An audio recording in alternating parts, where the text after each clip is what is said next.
Barring complication, I think we're live. We are indeed. All right. First time running production. Thank you, everybody, so much for sticking with us. I am Jason Cutrone. I am DM of this lovely, lovely little game we're going to have going on for the season on the Greyhawk Channel. Many, many thanks to both Heavenly and Bree for their inviting of me and bringing me aboard and making this just absolutely beautiful overlay. Just cannot thank them enough for all the help that they've been giving me. And I cannot thank these lovely folks enough for agreeing to be a part of this very, very strange game that I've concocted over the past few weeks. I'm very prepared, as you will come to see very soon. But just to get a few things out of the way, to get some housekeeping, my name is Jason Cutrone, at JustJasonPlease on Twitter. You can find me there and a couple of other places, running all sorts of different games at all sorts of different times. If you want to, go ahead and check out my profile. I got a pin tweet going on that will most likely be changing as September has thrown my schedule for a little bit of a loop, but I should probably stop talking and yield the floor, going, let's say, what direction is that? Counterclockwise? We'll say that. Beginning with our most esteemed chorus person? Question mark? Jess! Hey! How you doing? What's up? Where can we find you? Who are you playing? And yeah, how are you enjoying yourself? Hi, I'm Jess, and today I'll be chorus, maybe a person? Probably a person. Probably.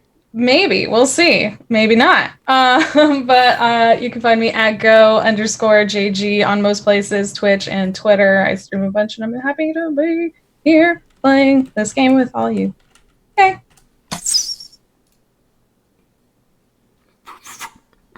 You're muted. Did not expect that.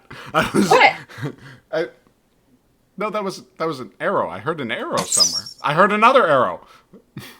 I'm hearing arrows all everywhere. Duck. I'm sure that We're under actually attack. means. I'm sure that actually means that there are bits donations or some such nonsense coming through. As I said, I'm totally prepared for this, having run production the first time in my streaming career. But I thank you, everyone, so much for watching. I thank you, everyone, so much. Oh, I'm getting followers, apparently. All right, fantastic. Well, wow.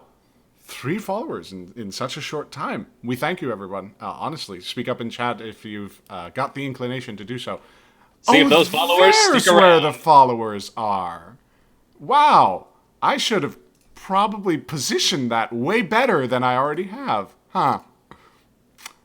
Let's just go ahead and put that between all the players so that everybody can see their lovely names pop up in chat in a legible manner.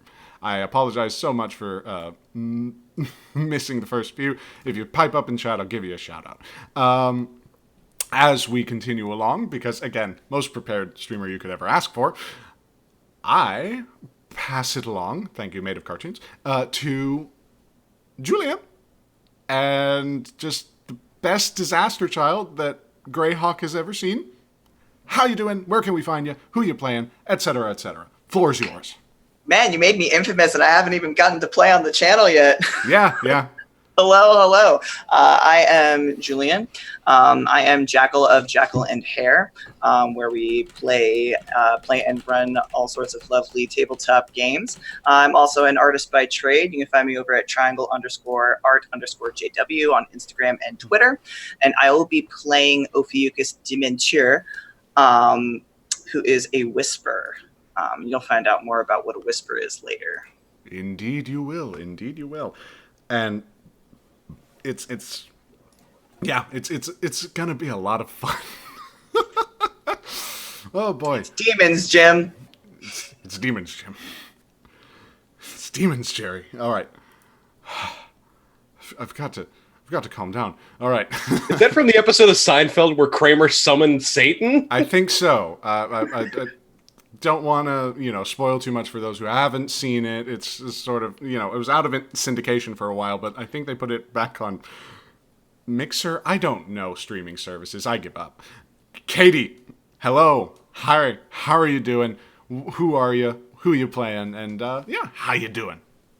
Hi everyone, I'm Katie. I am on the internet at Katie Face. I'm playing Clave Templeton, who is the Cutter, and I'm really excited. Hey, and we are excited to have you. Alrighty.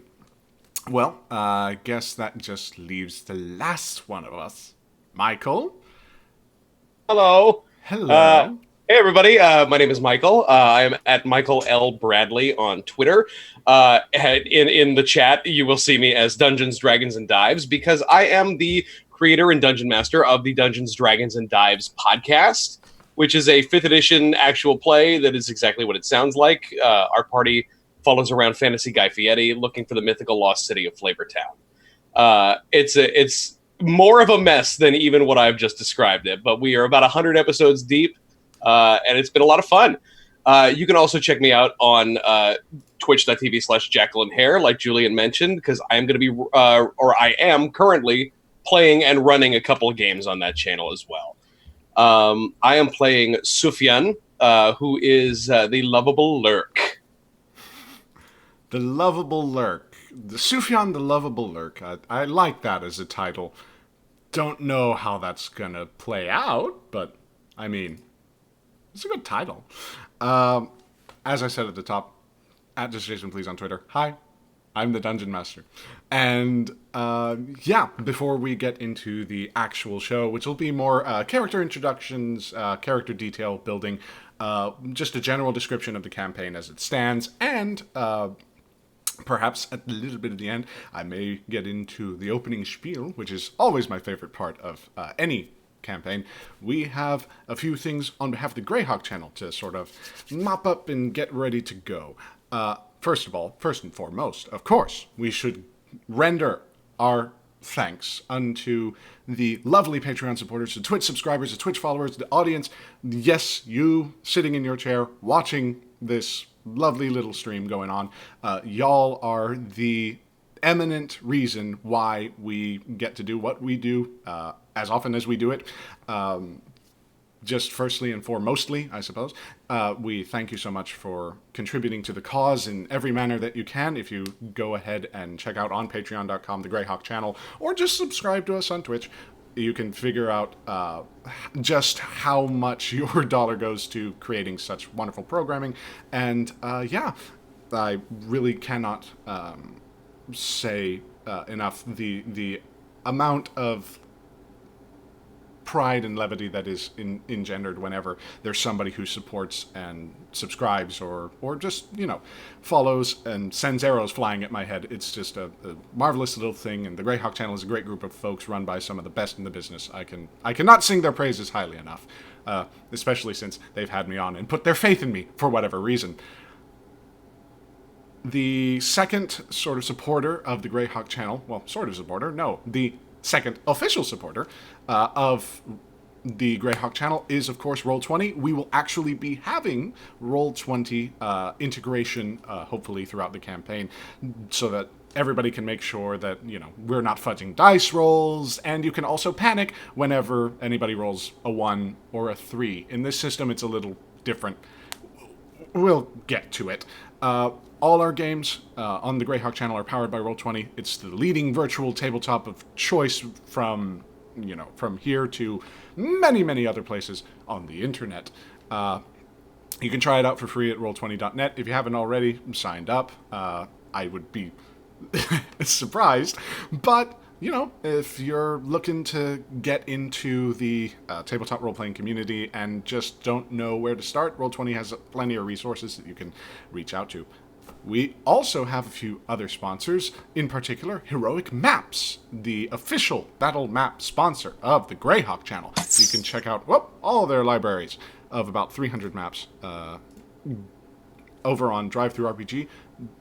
GeoNerd, hello. This is a familiar face, I suppose, and I hope that fades away. Yes, it does. That's how that works. Again, I'm just on point today. As I said, excuse me, Heroic Maps, official battle sponsor, battle map sponsor, not battle sponsor, wow, of the Greyhawk Channel. Check out their library of more than 300 maps over on Drive-Thru RPG. Just give them some love, tell them that we sent you, and yeah, just keep that going.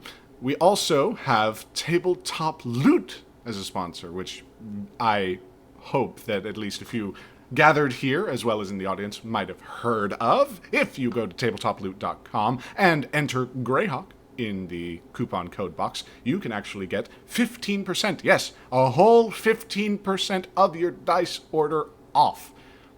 Not that they'll send you 15% less dice, but that it will cost you 15% less to have those dice selected and shipped out and handled to you. Yes, you, person, sitting, standing, breathing, digesting. I don't know what you're doing at the present moment, but, you know, outside of that, you can also always, continue to support the channel, as I said at the top, as a Patreon supporter or as a Twitch subscriber. And I should mention, Patreon supporters and Twitch subscribers can get exclusive coupon codes to ruinc.com. Lovely, lovely place that you should definitely check out. And Cantrip Candles. Yes, Cantrip Candles. Those lovely, lovely little metal tins that have those ambient? If I wanted to sound pretentious, I would say ambient. But ambient smells and sensations that can just fill your household with fantasy wonder in the private section of our Discord. Yeah, this is just a little bit of a taste of what the Greyhawk Channel's got. In addition to lovely, lovely programming that is going to be coming throughout the fall season. I believe we had a couple of games yesterday that we should have the VODs of. If not already on YouTube, then definitely on here. Check them out after this game. Please keep watching. We want you here as long as possible. Please don't leave. But yeah, without much further ado, I guess I should probably tell people what exactly Upon a Lake of Diamonds should be. Especially since I haven't told any of the players. They know nothing. They have done no prior work. This is all spontaneous. No. Wait, were we supposed to do prior work? Because I super didn't. I mean, if you wanted to, it's optional that maybe you could have potentially done a little bit of prep work, you know, learning a bit of the system and how it's going to fit into the world. But you know what? How about for the benefit of the audience, we just explain what's going on? For their benefit only, yes. For their benefit, yes. There is Perfect. absolutely no reason, because I know, Michael, especially being the most attentive and the most active in our chat, you will be an eminent expert that we can turn to regularly for advice and the like. I'm being bullied. We just started. I'm sorry. Just for chat, our group chat is called Michael, please. Yeah, Just so everyone knows. pretty much. Yeah, like it's changed so many times. I'm surprised that that one's been able to stick for as long as it has. It's probably going to be changed in the next 5 minutes. Most likely. Now that you've brought it up, thanks. Thanks, Katie. I really appreciate it. Oh boy, That's what I'm here for. We have a great group of folks, if you can already tell. Oh yes, and it's already changed. We have a lot of fun here, folks. It's going to be a great time as we 5 players go ahead and dive into a system that I've been looking at for a while, presented to the group by Jess, but, you know, always on the peripheries. Blades in the Dark. Yes. For those of you who may not know, Blades in the Dark is a Powered by the Apocalypse system that is published by Evil Hat Productions. Great group of folks. Fine system that they've devised for themselves, especially considering the amount of flexibility in roleplay and whatnot. As it is, a Powered by the Apocalypse system, each of the players here, Chorus, Clave and Sufyan. Excuse me. Can you try that one more time? Sorry. Okay. Just wanted to make sure. Clave and Sufyan. No. I always forget if it's Ophiuchus, Ophinicus, like there's something that I want to add to it, but Ophiuchus. Oh, no. Ophiuchus. Ophiuchus. Boom. Emphasis on the U. I Not that- could say it in the voice if you Please like. don't. We must keep the voice as clear as possible. That must be a surprise for the audience. Yeah, right. Sufjan, come on. We got to keep them coming back for more. Pardon. As I was saying, each of the players will be taking control of a little bit of a playbook that was devised for the system. As was mentioned at the top, we have a lurk, we have a cutter, I believe we also have a whisper, and Jess is the only one that I can't remember. Zindiq A Zindiq, yes, I've... from the extra book. Yes, indeed. Ophiuchus. And the Zindiq from the Eruvian Blades supplement. Blades in the Dark, lovely little system. And the gist of it is, as these players have taken over a playbook, each of them will be playing archetypes within this world of heists, daring, and... very much criminality. You know, you don't want to say it out loud, of course, because that implicates you, but that's the gist of it here. We're not dealing with good people, yet, as we will come to see. Of course, those things are subjective, but... Wait, we're not the good guys? I mean... I was under the impression we were the good guys. I'm pretty sure we're the good guys. We will see how that plays out. The winner writes the books. Well, we have to wait to see if we win first. Yeah, there are multiple pieces that are moving, and we'll get to those in a second. The Blades in the Dark campaign itself, the core rulebook, has attached to it a very, very lovely setting and very good flavor and very, very good, very, very good lore behind it. For this game in particular, we were going to be taking the playbooks, taking the general feel of the system, and adapting it, as is tradition on this lovely, lovely channel, to the world of Greyhawk. Yes, so Earth is going to be given a little bit of a twist in our minds. Nothing too terrible, and many of the technologies that are present in the Blades in the Dark core rulebook have been adapted for Greyhawk with little to no pain. But as it stands, it's just one of those things where it's a game that just fit the tone of the game that we actually wanted to strike. And we would be remiss if we didn't just, give voice to such a wonderful system that was crafted. In Blades in the Dark, the group will be occupying a little bit of a crew of sorts. It's not exactly the most unfamiliar setting. If you are familiar with heist films such as Ocean's 11 and whatnot, these are people with particular sets of skills that come together for what are known as scores. Now, these scores basically enrich the persons who are hopefully going to make it through at the expense of another faction in the city.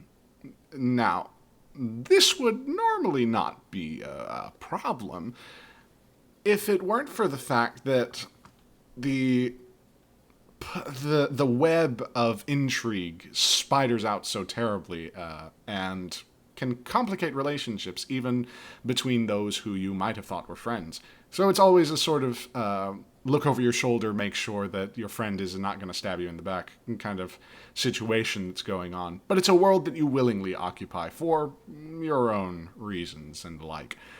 Each of the players will have background information and whatnot tied specifically to their class. That is still in the process of being adapted, so it's just a fun time, fun work in progress. But I should mention, of course, the city itself. Yes, as the title somewhat indicates, this game will be taking place in Diamond Lake. Now, for those unfamiliar with the Greyhawk setting, allow me to familiarize the town of Diamond Lake to you. This is actually from an official player guide that we have been using as sort of a guide. And while it may sound glamorous and like, we'll see how that goes. The town of Diamond Lake is home to over 1,000 citizens. In this case, there will actually be closer to around 2,000. Most of whom are workers in its nearby mines. Humans make up an overwhelming portion of the population, with a small percentage of halflings, gnomes, dwarves, and the like calling the town home. Diamond Lake is nestled between 3 hills and on the shore of the lake itself. The oldest buildings of the town are set around the lake shore, where the town once enjoyed a profitable fishing business. There's a reason I say once enjoyed a profitable fishing business, as the lake has been polluted to such a degree that trade has been virtually eliminated. The remaining buildings have been converted into cheap and largely unsafe housing for Diamond Lake's poorest workers. In the northern part of town, however, there are newer and sturdier buildings. The more affluent live here, and generally spirits are higher than in the lakeshore districts. The most notable feature is a great earthen road known as the Vein. It splits the town in half, and in the center of Diamond Lake, along the Vein, is the square, the public square, where all the town citizens come for entertainment and other sorts of delights. All manner of bars and taverns can be found here, from the exotic to the seedy. There are several notable locations that I'm sure the gang will be involved in one point or another. But Diamond Lake was chosen specifically because we needed a seedy underbelly to infiltrate and be a part of, to participate in. And what better to infiltrate, I wanted to say penetrate, but that's not a good enough use of Never a good excuse to use the word penetrate, Jason. Yeah, exactly. And then you said it. I'm sorry. I said it as well on stream as well, which probably, at any rate, this is a town that each of you have been associated with for whatever reason. We will come to find out through play, of course.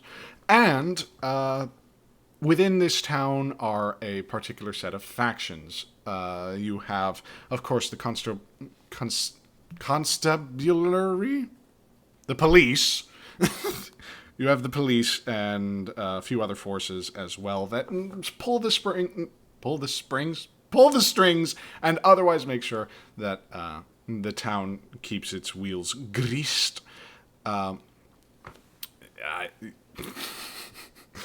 This is the first time, I should share with the audience, the first time that I'm actually kind of looking in chat, and I must say, I'm not liking that my players are viciously attacking me, just constantly.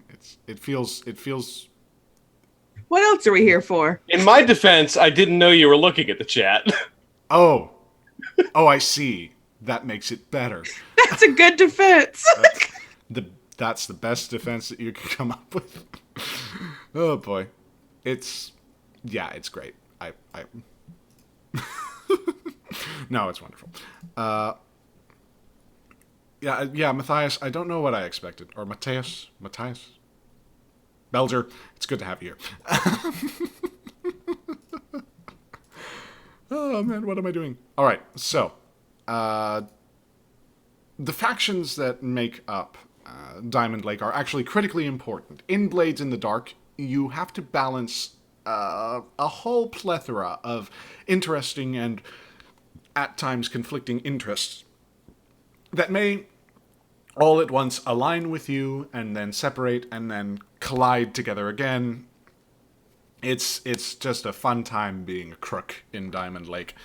As such, I should go ahead and describe, at least in somewhat detail, the various factions that I've come up with. If any of you have any particular questions that you want to get in with me, or just any other factions that come to your head as potential enemies or friends, this is a fully collaborative process.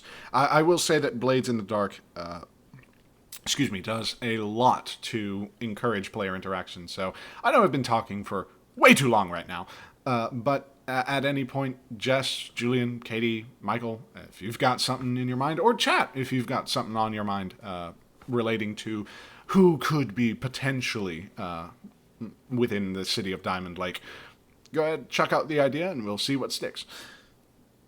As it stands, the governor mayor of the region is a person by the name of Lanod Neff, the chief representative of the city of Greyhawk, which should be familiar, hopefully, to people on this channel, particularly, in Diamond Lake. By reputation, Lanod is, and this is what is listed in the player guide, I'm not making this up, a lecherous philanderer. The mine managers run the mines in trust for the Free City, and it is Neff's responsibility to ensure that the proper share of the proceeds goes back to Greyhawk, and that the mines are running at peak efficiency for maximum benefit to that glorious city. You also have, actually as an assistant to the governor-mayor, a person by the name of Alustan Neff. That's Neff for all of you who are curious. Alustan, or Alustan or Alustran, I don't know. I said Alustan, we're sticking with Alustan, is the brother of the mayor and a distinguished wizard from that city of Greyhawk. He retired to Diamond Lake approximately 5 years ago, and is well regarded in the town. Alustan and his brother grew up actually in Diamond Lake. This is common knowledge. Each of you would know this at some point or another. Sons of the town's powerful and efficient governor-mayor, who is left unnamed. They were sent away to Greyhawk by their father after a series of, shall we say, youthful indiscretions, where Alustan studied magic and Lanod joined the City Watch, solidifying where exactly their paths might diverge, and then, again, collide. So, the chief governmental force, I would say, the sort of over-government, is handled by the Neffs. So, that would be the first faction that you would have to keep an eye out for. Not to say that they're actively hunting down, criminals and whatnot. They just want to make sure that the mines operate and continue operating. It is in their best interests to make sure that Greyhawk has its supply of iron, silver, and other precious metals that are absolutely ripped out of the earth surrounding Diamond Lake. As a separate faction, I should mention the lovely, lovely man known as Sheriff Cubbin. Renowned for corruption and the head of what passes for the law in Diamond Lake. Cubbin is in a little bit of a tight spot, as many people assumed that his appointment was a joke, given his shady background. That changed once he started arresting and jailing people. It's not that Cubbin is a beacon of the law, it's that he's an employee of Diamond Lake, and particularly of the Neffs in particular. That doesn't mean he gets to, do nothing, just that he has to keep an eye on maybe the potential legality of any given situation. He has 6 deputies at his disposal. I believe it was 3 humans, 2 elves, and 1 dwarf. Whose names will be provided when I come up with them. Are there any questions before we proceed to the managers themselves? Okay. So, you have the Neffs and the Sheriff. Those are separate factions that operate within the city of Diamond Lake.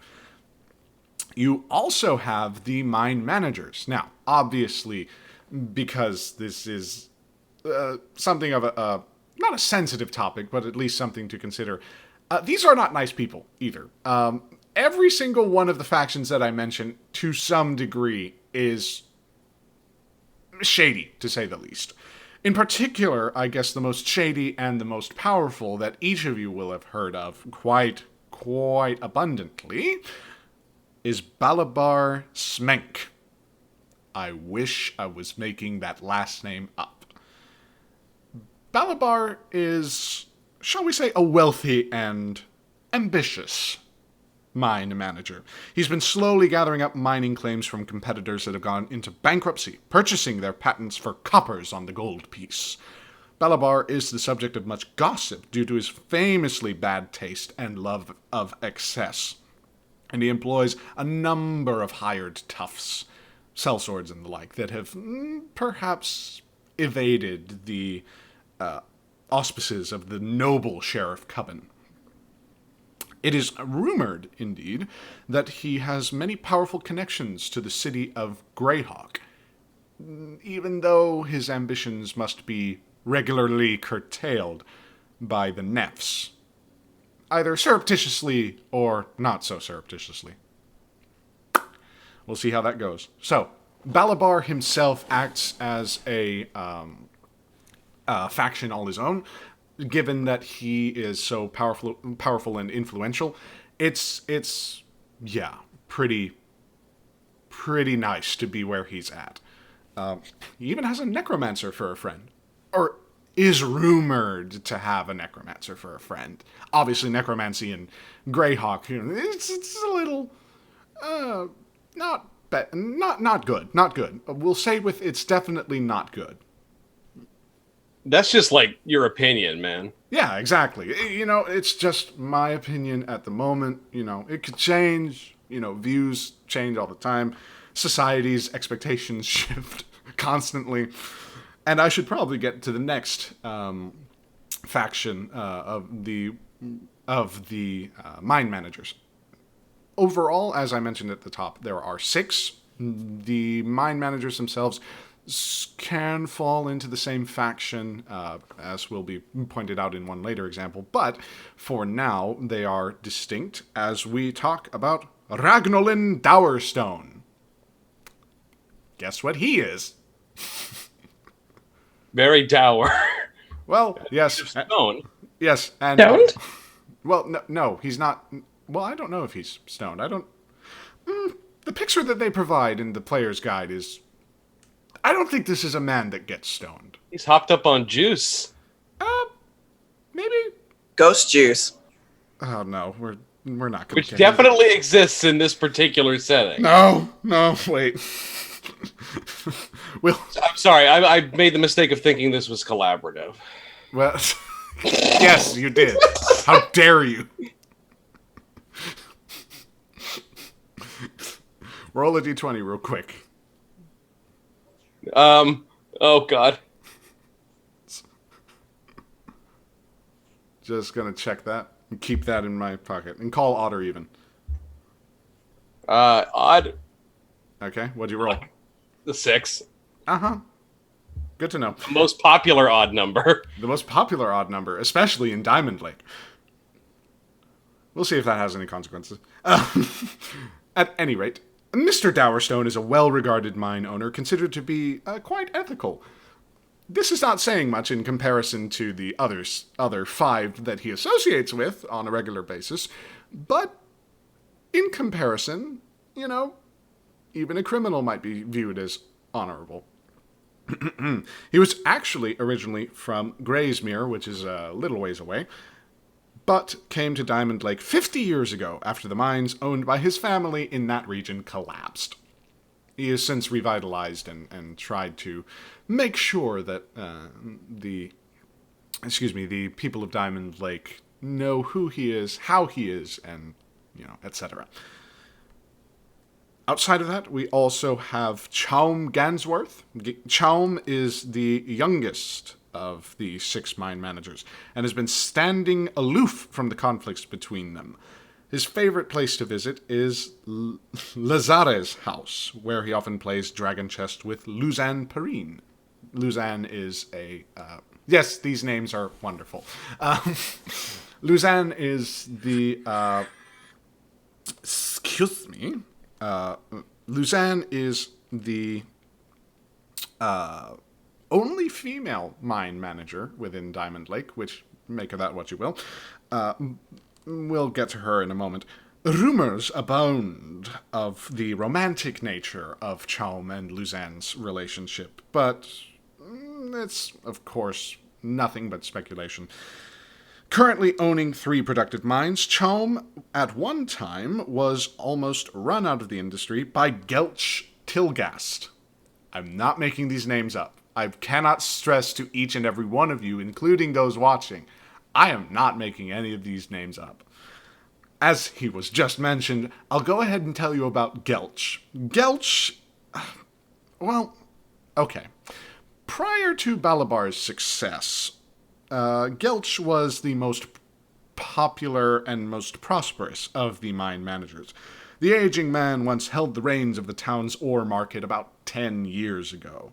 When Smank arrived, however, he was too slow to prevent his ascent to power, resulting, unfortunately, in his own, if slight, but still, notable, decline.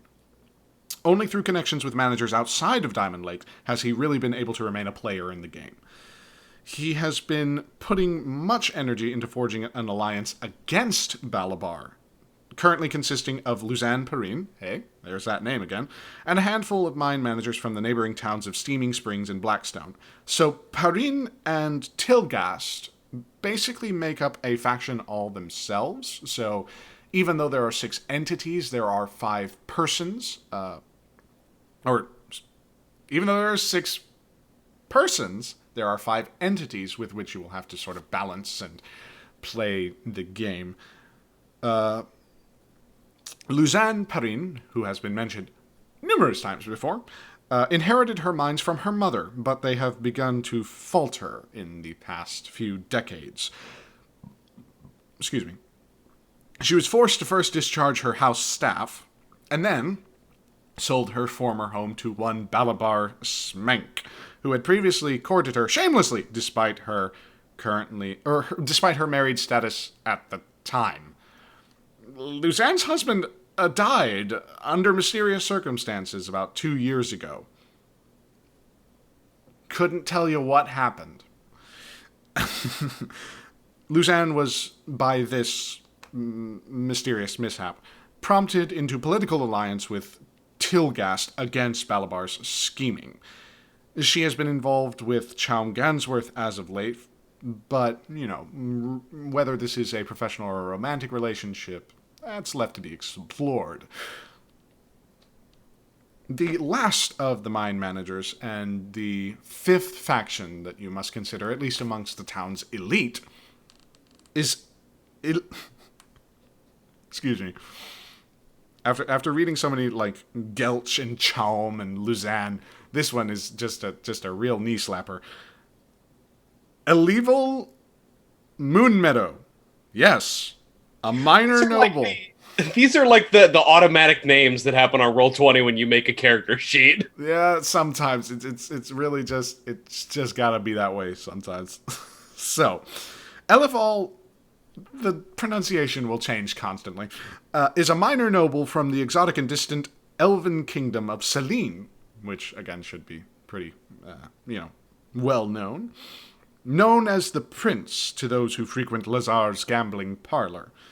He prefers to ignore the affairs of the human mine managers and views his silver mining operation, a local monopoly, as more civilized than the vulgar steel and iron that the others hold. So, amongst the town's mine managers, you've got a little bit of a web to consider. That's just among the elite. Are there any questions before we proceed? How long before we can kill every one of them? Okay, yeah, that's certainly an option. We could put a clock on that, which I will explain way later. We already have a murder clock? This is great. Hell yeah. Definitely. I'm in the clock. Oh I... Oh boy. I should have said nothing. I should have ignored the question. Why didn't I ignore the question? No. It's certainly possible that maybe these people end up in your crosshairs, but, it's all in how it goes. I mean, the point of Blades in the Dark, and we'll divert back to the factions for a little bit, but the point of Blades in the Dark is the consequences that you are going to be incurring upon yourself are never unexpected. So, if you happen to have a little bit of a minor mishap with one faction, it could be solved with another. Or it could be worsened by two others. And it's all a wonderful mess that gets ridiculously complicated. As we will show, most likely. Because I don't trust this group. No, I trust this group implicitly. These faces? What are you talking about? I don't Betrayal. know. Yeah. I'm sorry. It just happens. Of course, as the town's elite must have their day, the town's underbelly must have their own sorts of kingpins. In particular, as was mentioned a few times, there is an establishment known as Lazare's House. It is a cozy gaming parlor located on the Vein, right off of the central square. It is much more stylish than the Garish Emporium, which is a separate entity which is more high class and whatnot. Excuse me. And it attracts, shall we say, a much more cultured clientele. Dragon Chess is the game of choice at Lazare's house, a game similar to conventional chess, but played on a 3-level board. Lazare was once a mine owner, having bought the mine with his winnings as a Dragon Chess player, but was bankrupted soon after he arrived. His mines taken over by one Balabar Smank. Lazare is a widower, and he dotes on his daughter Danath, a reminder of his lost love and better days. So, Lazare is sort of this face character who definitely has his finger on the pulse of the Vein, because, that's where most of his business comes from. But Lazare is eminently interested in particularly exceptional individuals with certain skills, which we will get to very soon. So, Lazare's house is another faction to consider. You also have a few other establishments. They're not exactly factions explicitly, mainly taking residence either at the Emporium or the Feral Dog, which is another sort of bar, tavern, etc., sort of thing. It's suffice it to say that the rabble, as it were, can be found there at any point in time. They're not a particular faction. There are individuals, fiercely independent and interested in their own sort of way. If you're looking for information, alliances, and whatnot, they'd probably point you in the right direction, if they liked you enough, or if you had enough gold. There is, however, another faction that must be considered. That being the Church of St. Cuthbert. Ooh boy, we got religion in this game. It's a fun time. It's not a fun time. Are the priests romanceable? Oh, well, actually, you know what? How about I describe to you the actual, orator who sort of runs the show. Yes, indeed, the church is run by Yerian Weirus. Yes. I think I'm pronouncing that right. That sounds that like Swedish? a boyfriend to me. Jerian Weirus? I don't know. At any rate, Jerian is a bombastic orator prone to populist rants extolling the virtues and values of the common man. He preaches a creed of common sense, honesty, and self-sacrifice, and encourages the faithful to show their penance to St. Cuthbert by whipping themselves as an act of self-mortification. The mine managers... So the dude from Da Vinci Code. I'll be quiet now. As played by Paul Bettany, if I'm not mistaken? Was that Paul Bettany? Because he was also in a movie just called Priest, where he like killed vampires or something. That's true. That's true. God, you've reminded me that priests exist. Michael, how many terrors must you reap upon my mind today? I didn't even mention Paul Bettany. If I had mentioned known it was Priest. such a hot button issue, I would have kept my mouth shut. At any rate, the mind managers, governments, and other religions see Wyrus as a menace. Wyrus leaves day-to-day operations of the temple to his acolytes, including Hamanizir. Spellcasting and healing potions are available to those who follow St. Cuthbert. And there are 3 sermons that are given each week, all of which are very well attended. So, yeah, if you're looking to maybe talk to the flagellant priest that might have a few more vices or opinions than he might publicly state from the pulpit, you could certainly, give him a shot. I see those cogs turning, Julian. I know what you're planning. Hey, I already said in chat that they're not a GNF for me. I mean, we'll see. Oh. Excuse me. Then we have a couple other general things. You've got the general store. Literally, it's just called the general store. The Hungry Gar, which is a restaurant. And, It's like a Red Lobster. I mean, if there was fishing, yeah, but... I mean, yeah, that's a good point. Yeah, I mean, if it's a Red Lobster and there's no fishing, don't know if I want to go there. Just personally. We'll see how it goes.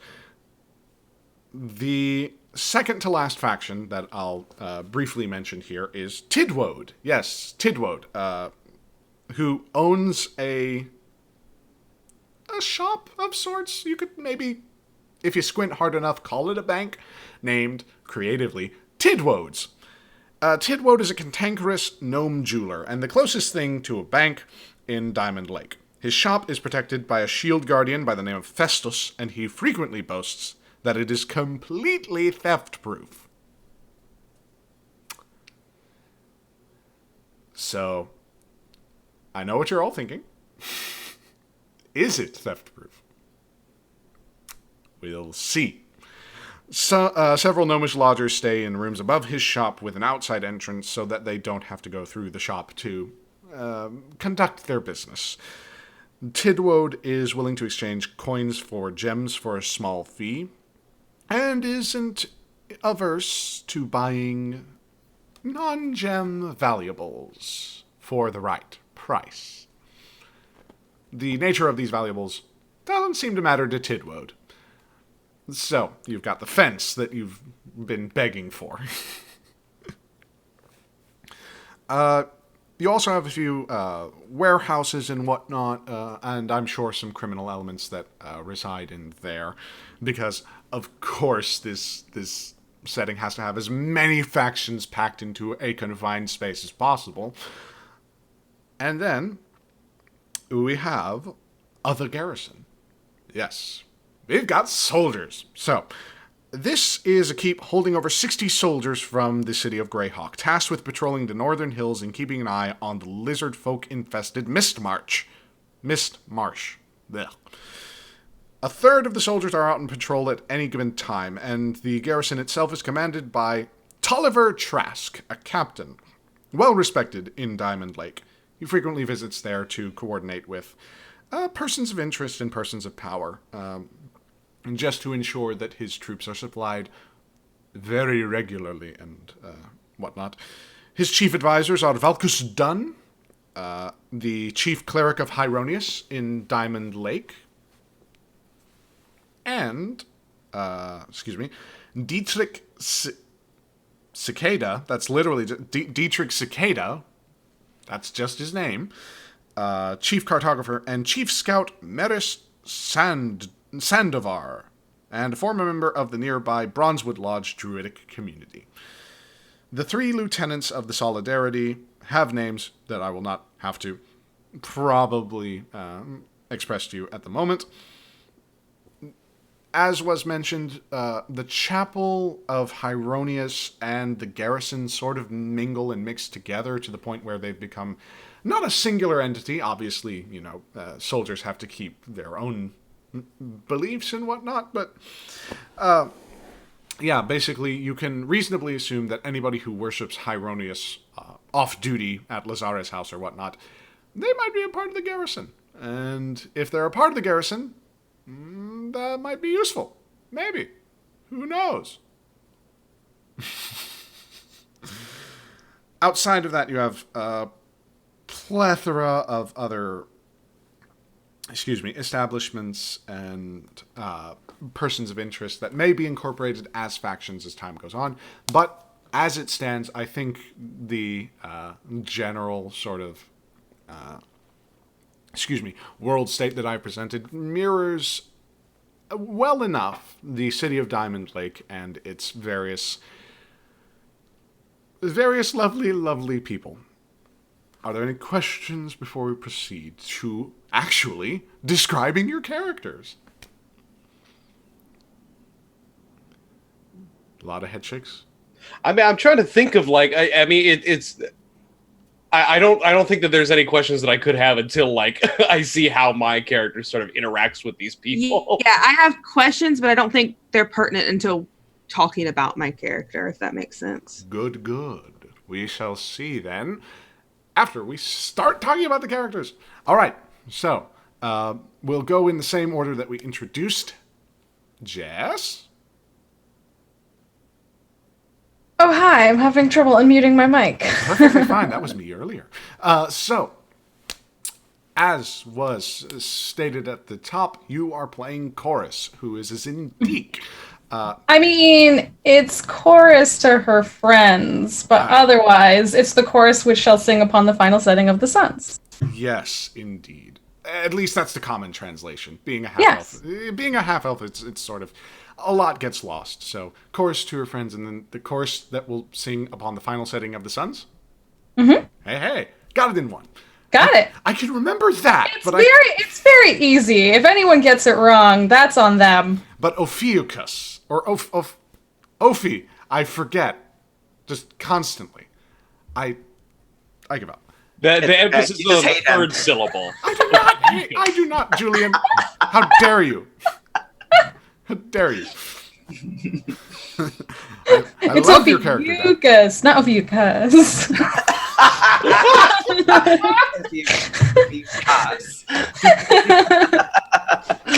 Sorry. No, it's beautiful. Thanks. That's at least one clip from the almost hour of talking that I've had.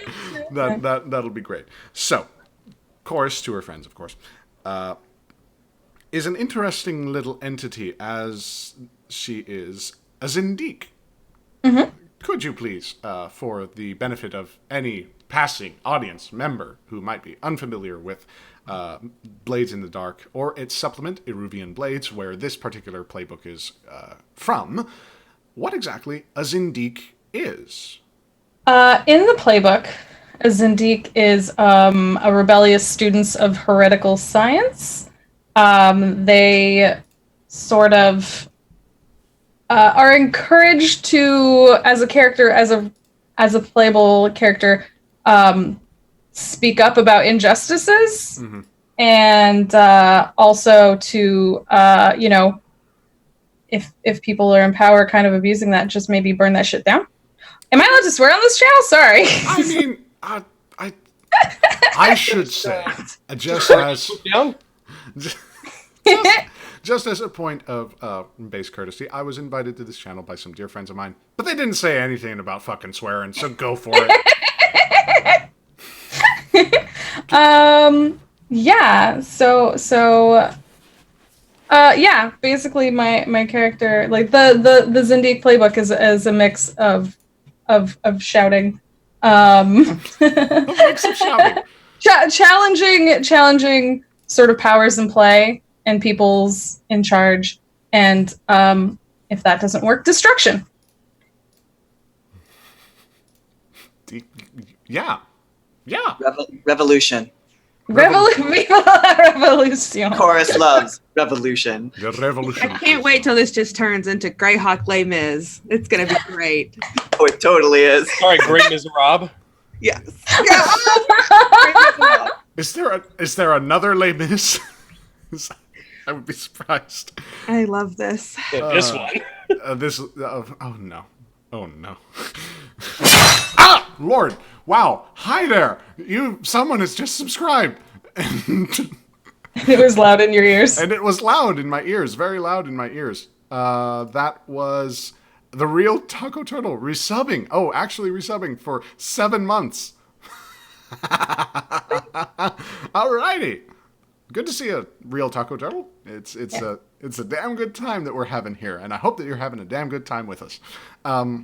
But yes, Zindiq is a bit of a freedom fighter, a bit of a rabble rouser, and all around just a very, very interested person.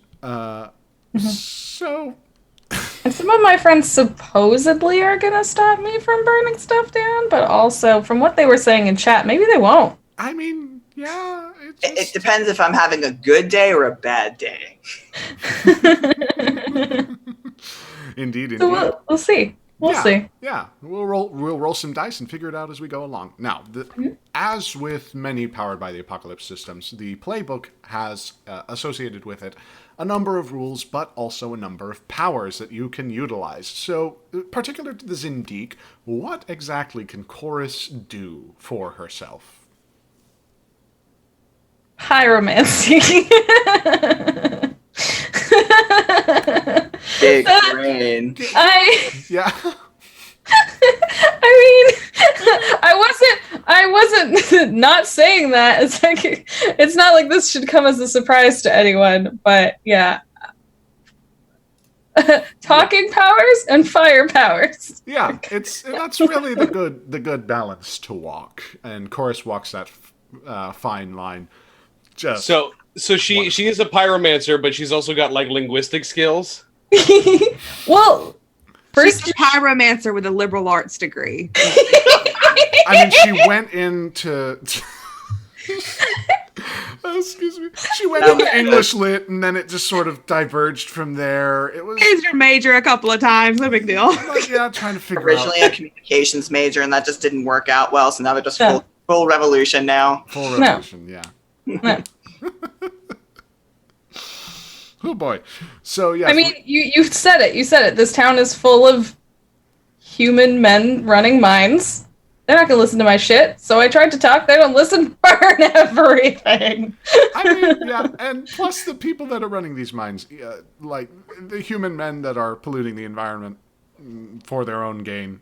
I'm sure there's some metaphor somewhere, but you know, these people, they're particularly set in their ways, and sometimes, especially given the one that you worship, sometimes it's just better to do away with the old and let the new come in. Particular to It's a cleansing fire. I'm nothing Purifying. nothing bad Yes. in history. You and the priest will get along. Yeah. Nothing bad ever happened when the words purifying flames were introduced in the conversation.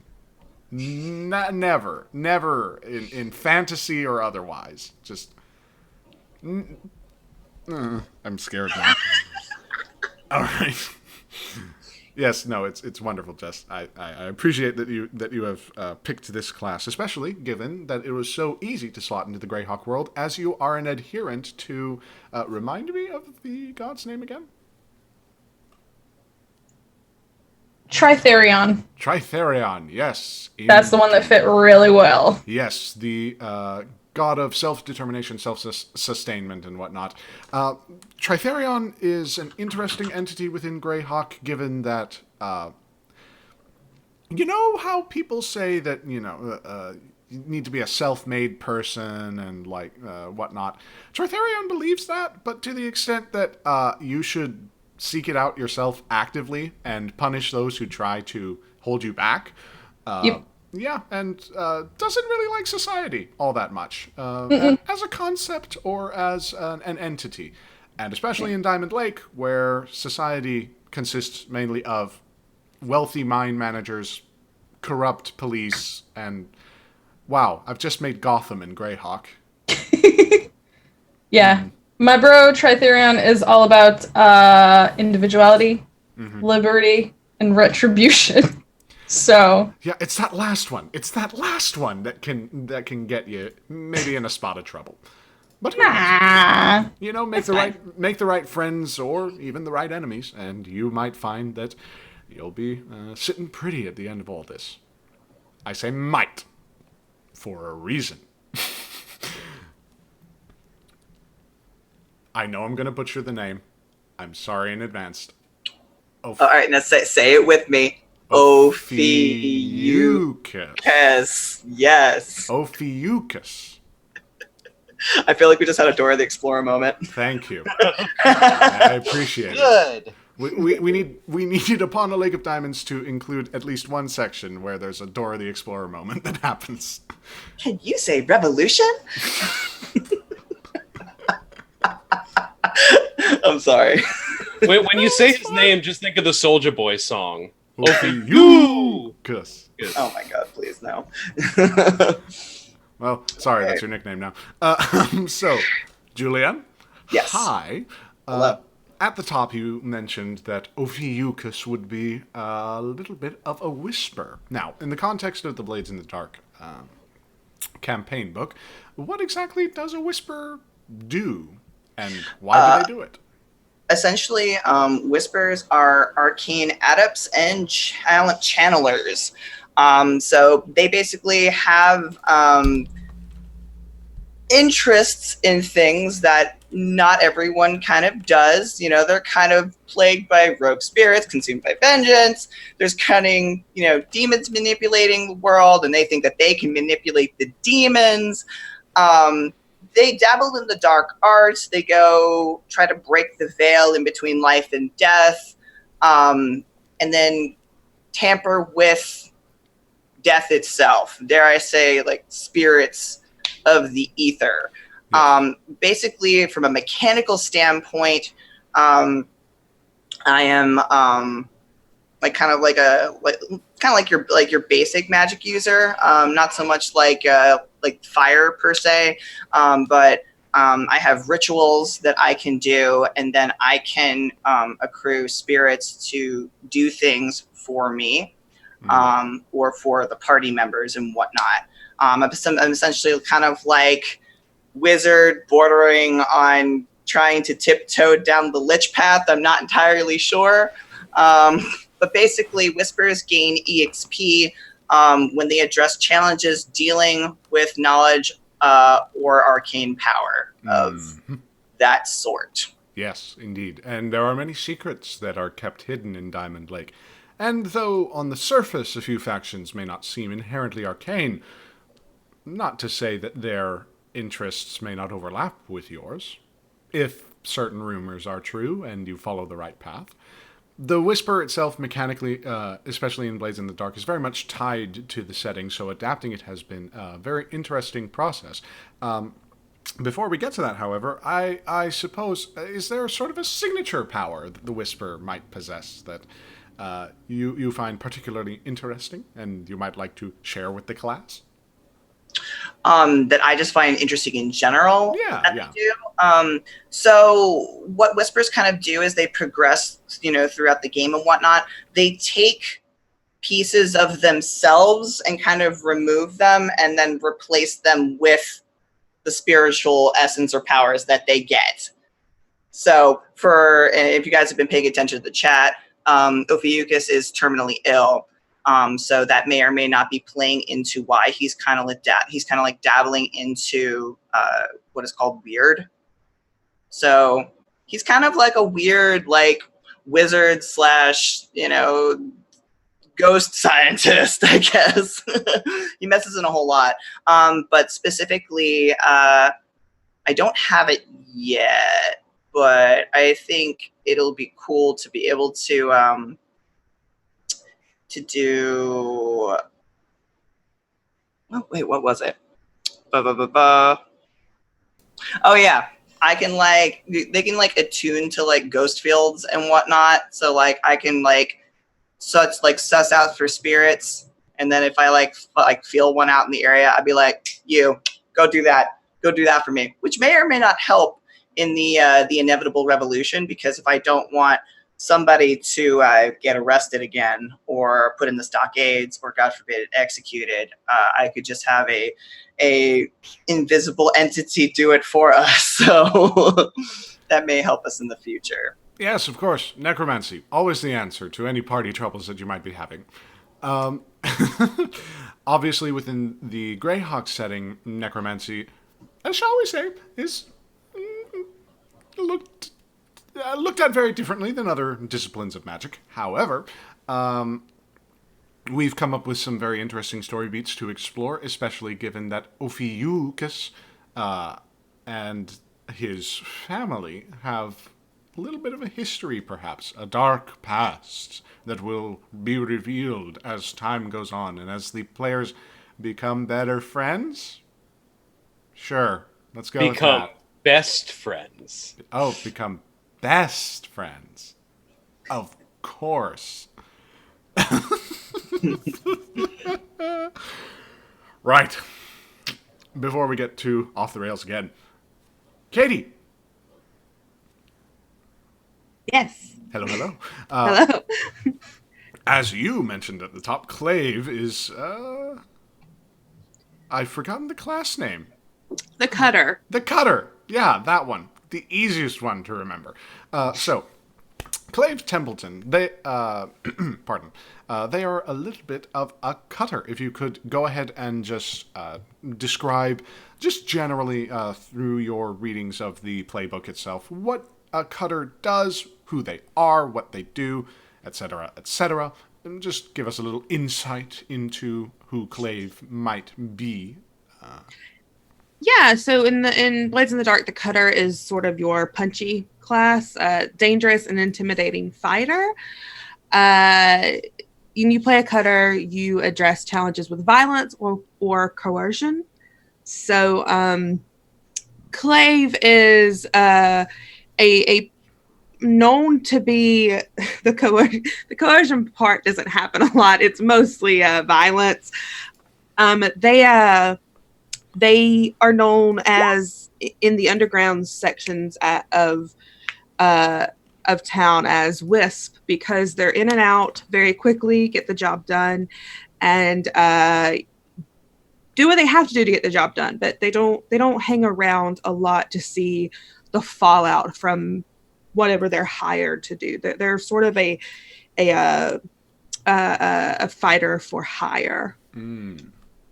Always So good they- to have a sellsword. Yeah, they don't particularly have any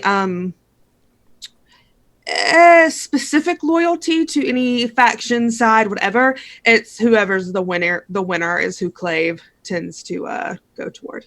A good philosophy to have, especially when factions change with the winds and situations worsen or better themselves with the influence of others. Of course, the world you occupy is one of danger and constant change. To be dangerous and constantly changing, that's just the law of the land. So, Clave being a cutter. Obviously, as we've talked a little bit about the adaptation from Blades in the Dark to Greyhawk, it's very, very easy to sort of suss out exactly the archetype of Clave. It doesn't really, require much finagling, but in the playbook itself, is there a particular power that might be of interest to the audience? So the one that I took specifically, the special ability for the Cutter, I took Ghost Fighter. You may imbue your hands, melee weapons, or tools with spirit energy, and you gain potency in combat versus the supernatural. You can grapple with spirits to restrain and capture them. And I specifically picked this one because in Clave's past, they had sort of this near-death experience after a fight gone wrong. And so ever since then, for a couple of years now, they've been able to sort of call forth spirits in the area if they need to if a spirit is the sort of thing that's causing trouble, Clave isn't completely unable to defend themselves or the people they're with. Of course. I don't know what wavelength you tuned into, but Julian was on the same one.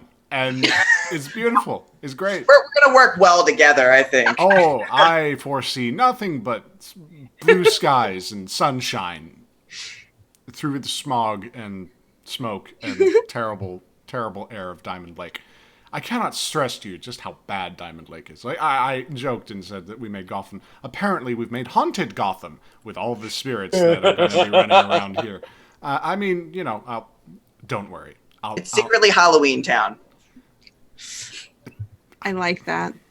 Can we change everything and just make it a Halloween Town AU? Michael, I appreciate the enthusiasm. No. Fair enough. I'm sorry. Contractually, I'm obligated to set this game in Greyhawk, and I don't think there's a Halloween Town equivalent in Greyhawk until now. Until now. Until now. Thanks, guys. We've made a very spooky game. I cannot wait to play it. But before we get too lost in the glitz and glamour of having just created Halloween Town, but for Greyhawk, we must arrive to, our final player, Michael. Hello. You've been intermittently commenting and been very active in chat, I can see. But we need to find out more about Sufjan. Yes. So, at the top you mentioned that Sufjan was a lurk. In the format that I have now spontaneously come up with, what exactly does a lurk do in Blaze in the Dark?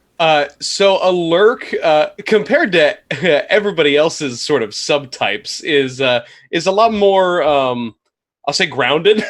He's a stealthy infiltrator and a burglar.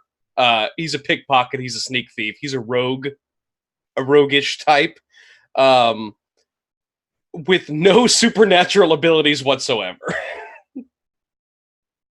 Nice and easy. No supernatural abilities, no nothing. That's wonderful. He's just a guy. He's a normal guy. A normal guy is just a nice normal thief that we've got knocking around with this crazy crew. So, obviously, Sufjan is no ordinary thief. There must be some sort of power or connection that he's made. So, what from the playbook have you selected as sort of his signature move, as it were? So here's the fun thing is that I also selected a very mundane signature move. He's an infiltrator. He's just very good at breaking into places. Hey, Yeah. You've got the firebrands and everybody else creating the distraction, whereas in the shadows, where most criminals tend to stay, you can move with ease, glide through, and just sort of occupy spaces that maybe conceal your presence. Yeah. Yeah. I would say that I completely lost what I was about to say. Never mind. Oh, good. Good. But yeah, Sufjan has, as much as Clave was easy to adapt, Sufjan has similarly been able to adapt because, of course, Diamond Lake, with its population of about 2,000 or so, will always have the need for particularly connected individuals who can maybe get into spaces where somebody owns something that somebody wants. Mm-hmm. So he's not, in his mind at least, he's not a bad guy. Oh, sure. Just because you are a bad guy does not mean you are a bad guy. None of us are bad guys in our own minds. Yes, absolutely. Yeah. The sort of original concept for him was that he was Fagin-esque. So he's kind of basically a Charles Dickens villain. So we've got Les Mis, we've got Charles Dickens. What other sort of things do we have to throw in? Thinking about this game in terms of Les Mis with Charles Dickens, with Gotham, all an amalgamation of all of those things is, I am so ready Yeah. for whatever this game is. As brought to you by Tim Burton? Question mark? Because, or Yeah. who was the director? Because I know he didn't direct. He was Oh God. Henry Selick. I want to say was the director. I don't know. I'm not looking up that information on stream. I'm lazy. All right. But yeah, no. This crew has been wonderful to come up with, and that was sort of the mechanics of it. The sort of lovely little morsels that we have in terms of how the game will be operating will bear out as time goes on, especially when they start setting up their scores. In Blades in the Dark, these fine folks will be trying to find ways to get money and indulge in several characteristic vices that, if the players would not mind sharing at a certain point in time, after this explanation perhaps, they will be engaging mechanically in a number of vices to get their stress levels down. These are compulsions that have to be indulged. Why? Because, well, fulfilling a score is something that's very harrowing, or can be very harrowing dependent upon the level of success and some other sort of factors. As such, each of these players has taken on a little bit of a vice. Nothing too terrible, obviously. They're not serial killers or anything like that. They're just individuals who have proclivities that need to be satisfied. Like I said at the beginning of this whole stream, we may not be dealing with the good guys here. So, if you are comfortable, of course, with sharing and maybe also giving a bit of your character's background as to how they arrived at this certain point, Jess? I know. Getting called on first in class all the time. Oh my god. Yeah, so Chorus's vice is pleasure. So that's, I mean, we discussed that a little bit. Oh, yeah. Yeah. And I mean, to say that there are multiple entities that would provide for such a vice in Diamond Lake, oh, that's an understatement. That's a real big understatement right there. Because beyond Lazare's house and the Emporium and the Feral Dog even, there are many ways with which Chorus might engage, and many ways that we have talked about, which we will keep secret because that's more interesting. Yeah, I did look through some of the locations in the Diamond Lake, and I was like, could go there. Could go there. That's okay. That's good. Also, just sometimes your informants are also just buddies. Your friends. Friends for a night. Maybe two, if they're lucky. But we'll see how that plays out. For anybody who's, wondering, yes, this is going to be dealing with some mature themes. So, don't worry, we're going to be having all the good safety tools in place as time goes on, just to make sure that everybody's at the correct comfort level and that there's nothing that's too salaciously detailed. Things can happen behind a curtain. Exactly. It's the BioWare Panda fireplace. You know what? Switching up the order a little bit. Katie. We've not talked about Clave's vices at all. Yeah. After a near-death experience, I'd assume that he'd want to, maybe live a little. So Clave's vice is a stupor. They enjoy going to the Feral Dog and getting the shit beat out of them. That's beating the shit out of others. Or the other one.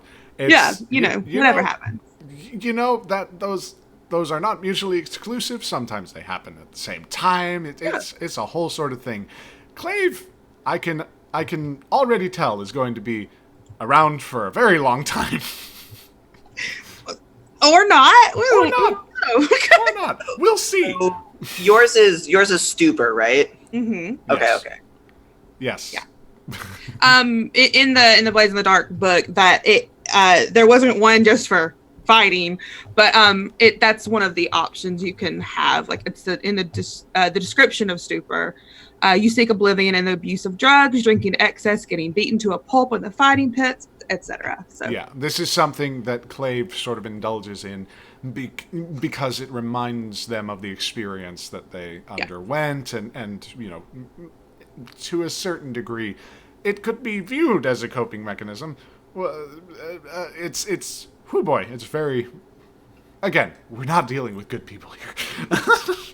or shall we say we're not dealing with well-adjusted people, question mark? Sure. Oh, definitely not well-adjusted. Definitely worst, not well-adjusted. Yeah, the worst adjusted. At least Clave is. Gone in the complete opposite direction. But, again, keeping with this very strange order that we've got, Sufyan, what's your vice? Huh?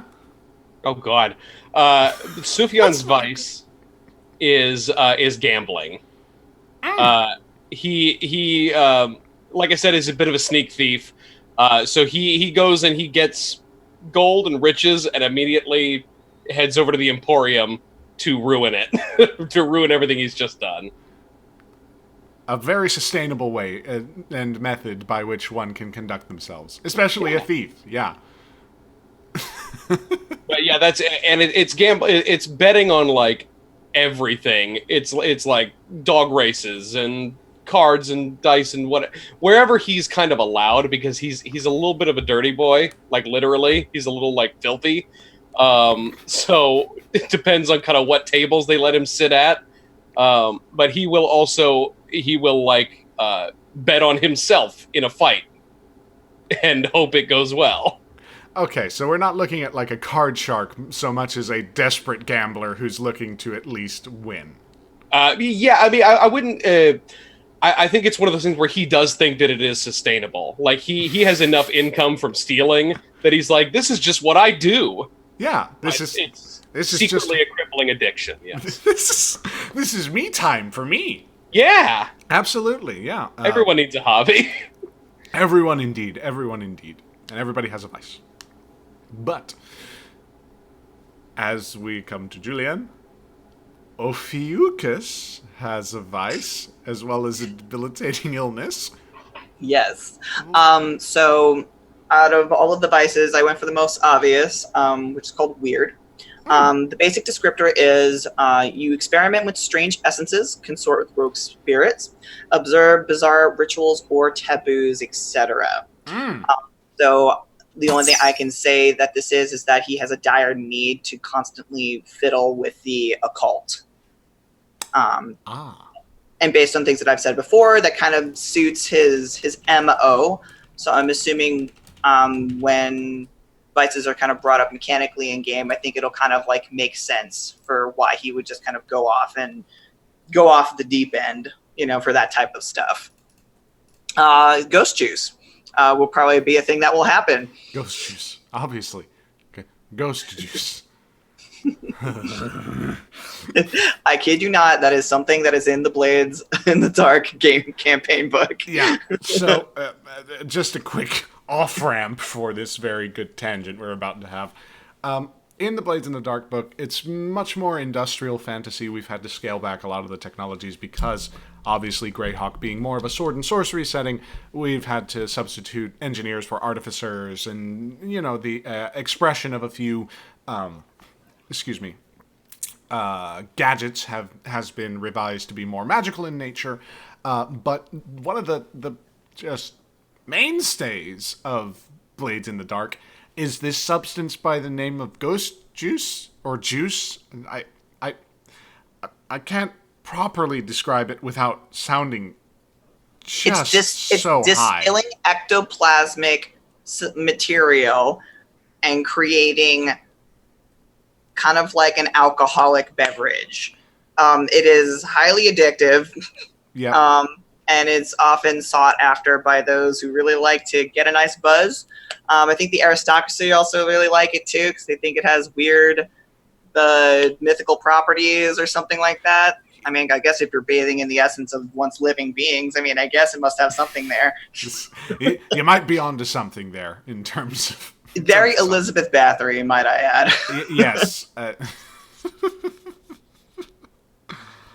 Okay, so we've got Elizabeth Bathory, Les Mis. What else have we got? We've got too many references. Batman. We got Darkwing Duck, Degrassi. Yeah. Oliver Twist. Oliver Twist. Yeah. No, just Oliver the musical. Yes. Yes. As we have wrapped up on those lovely little vices, which mechanically for Ophiuchus will be oh so fun considering some of his friends and indeed some of his family history. I should also note at the time, at the time of recording, there was broadcasting, I don't know. Gizmo Arts posted questions in chat, asking if donations influenced this game in any way, shape, or form. There are indeed divine favors that do occur, and various donation goals can be met. Still figuring out the specifics, as it were, though divine favor rewards are consistent. You have divine inspiration, which is sort of like a reroll in this system, or an automatic success. You also have supreme fortune, which is again sort of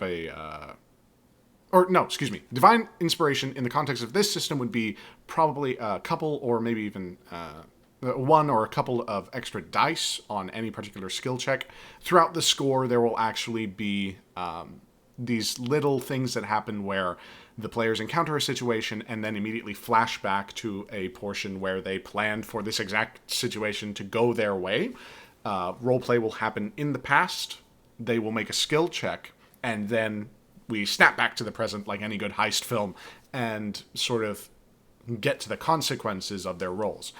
Divine Inspiration grants 1 inspiration credit, which can be spent, I believe, to give extra dice. Supreme Fortune allows a reroll of any single ability check.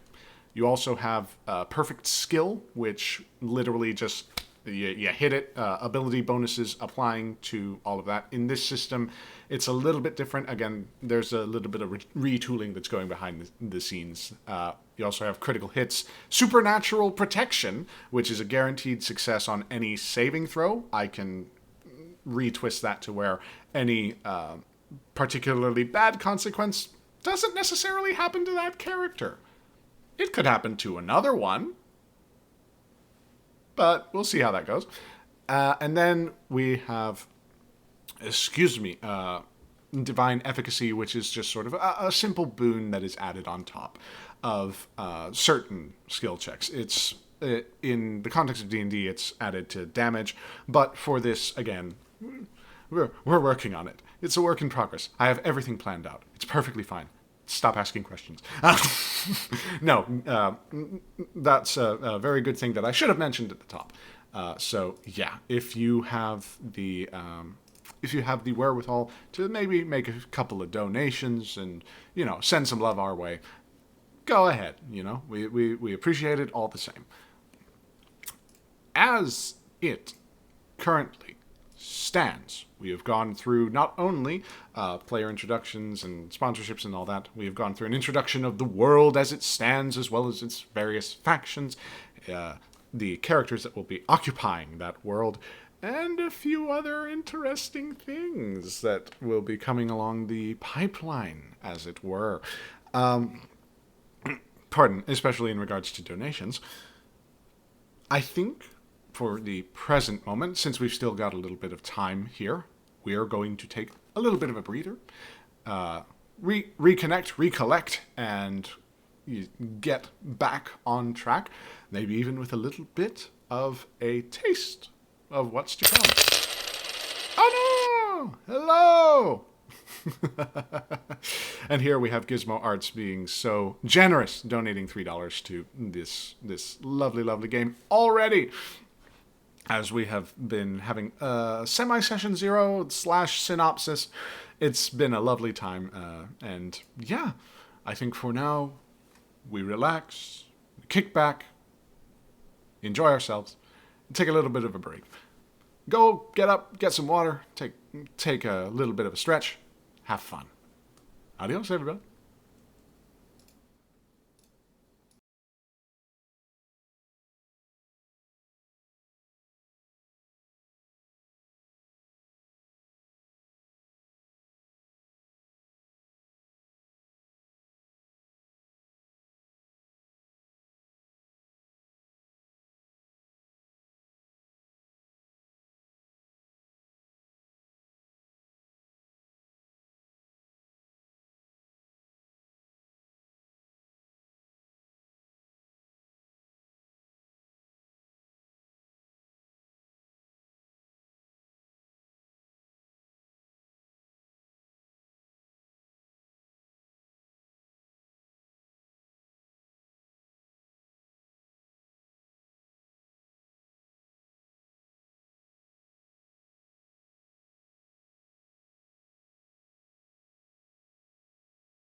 righty.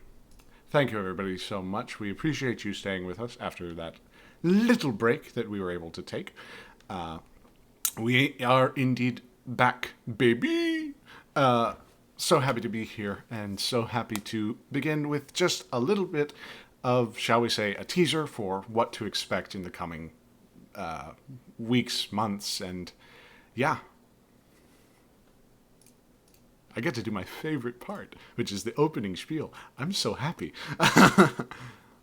All right, so the Greyhawk Channel will now present the beginning of Upon a Lake of Diamonds, a Blades in the Dark campaign set in the world of Greyhawk.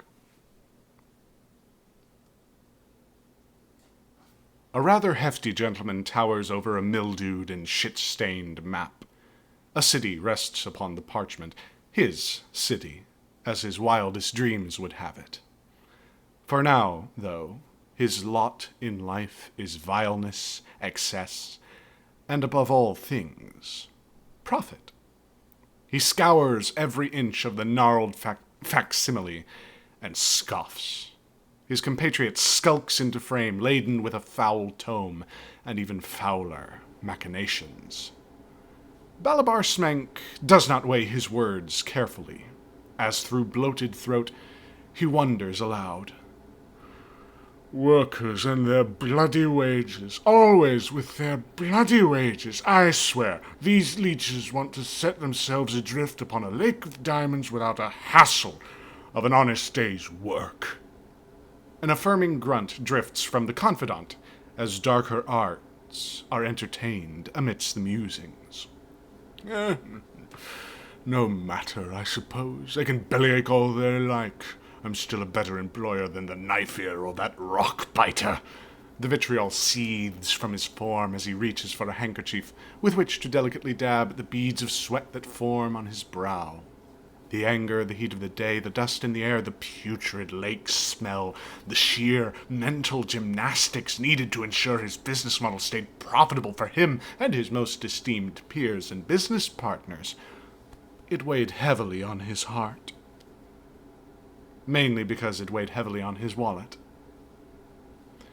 They'll stay all the same. They always do. Make a fuss here and there, but they'll come to their senses.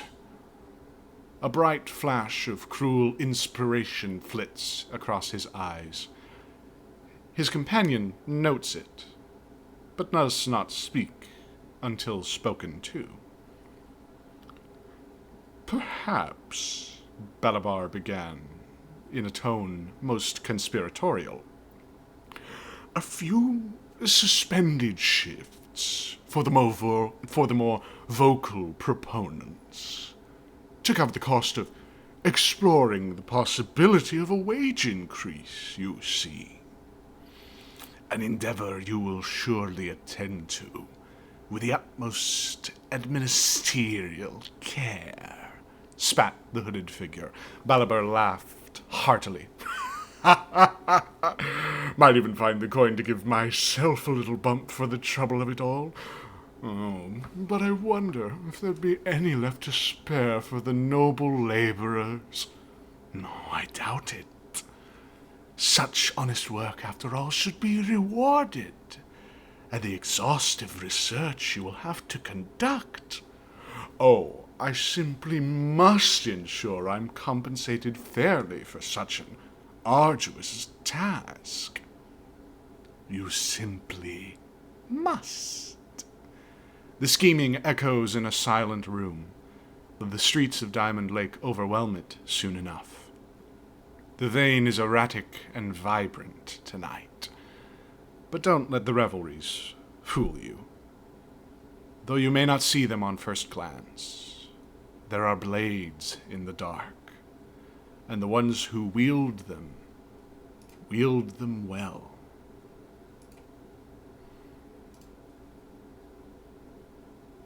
Beginning. Sorry to be the first one in the class. Jess? Chorus has had a rough night. not to say that it's entirely your fault.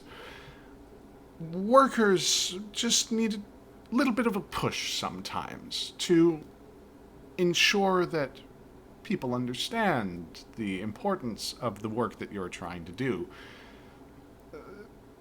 It's not that you meant to set a cart ablaze.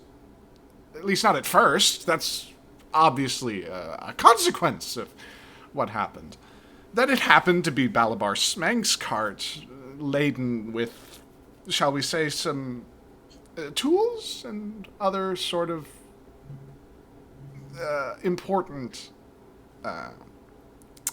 minutia that may have helped him if they survived the blaze. Purely coincidental. At least that's what you've been trying to explain to the few deputies who have been monitoring your cell throughout the evening. The first one that you encountered was one of the humans, a woman by the name of Levilra. Levilra, it was the graveyard shift. She was the one that picked you up and arrested you. And she's not. She's in between the sleeping and the waking world. You're in what would be considered the drunk tank, if there were any other persons here, and especially given the vomit stains that are in some of the corners. It doesn't look like you'll be expecting company for a while. So, as you sit in your cell, mulling over what you happened to maybe have done, who do we see as the camera pans and sort of reveals chorus? Or, excuse me, as we see the chorus that will sing upon the final setting of the sun.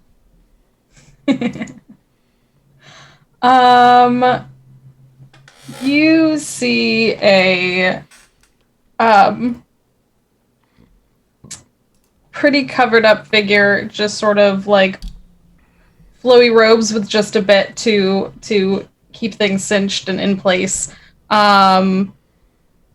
Probably a hood for putting up when you need to get away from a fire you just might have accidentally set. The hood isn't up right now, so you can see the sort of longish half-elven ears poking out. And she's probably sitting at the back on the small bit of what is sit-onable that isn't gross, or the least gross, and is fidgeting and waiting until she gets up and goes up to the bars and is like, "Excuse me, this is not just. I should not be in here. I didn't do anything wrong. There's injustice happening out there. Why aren't you taking care of that?" Because I'm trying to sleep and you're not letting me.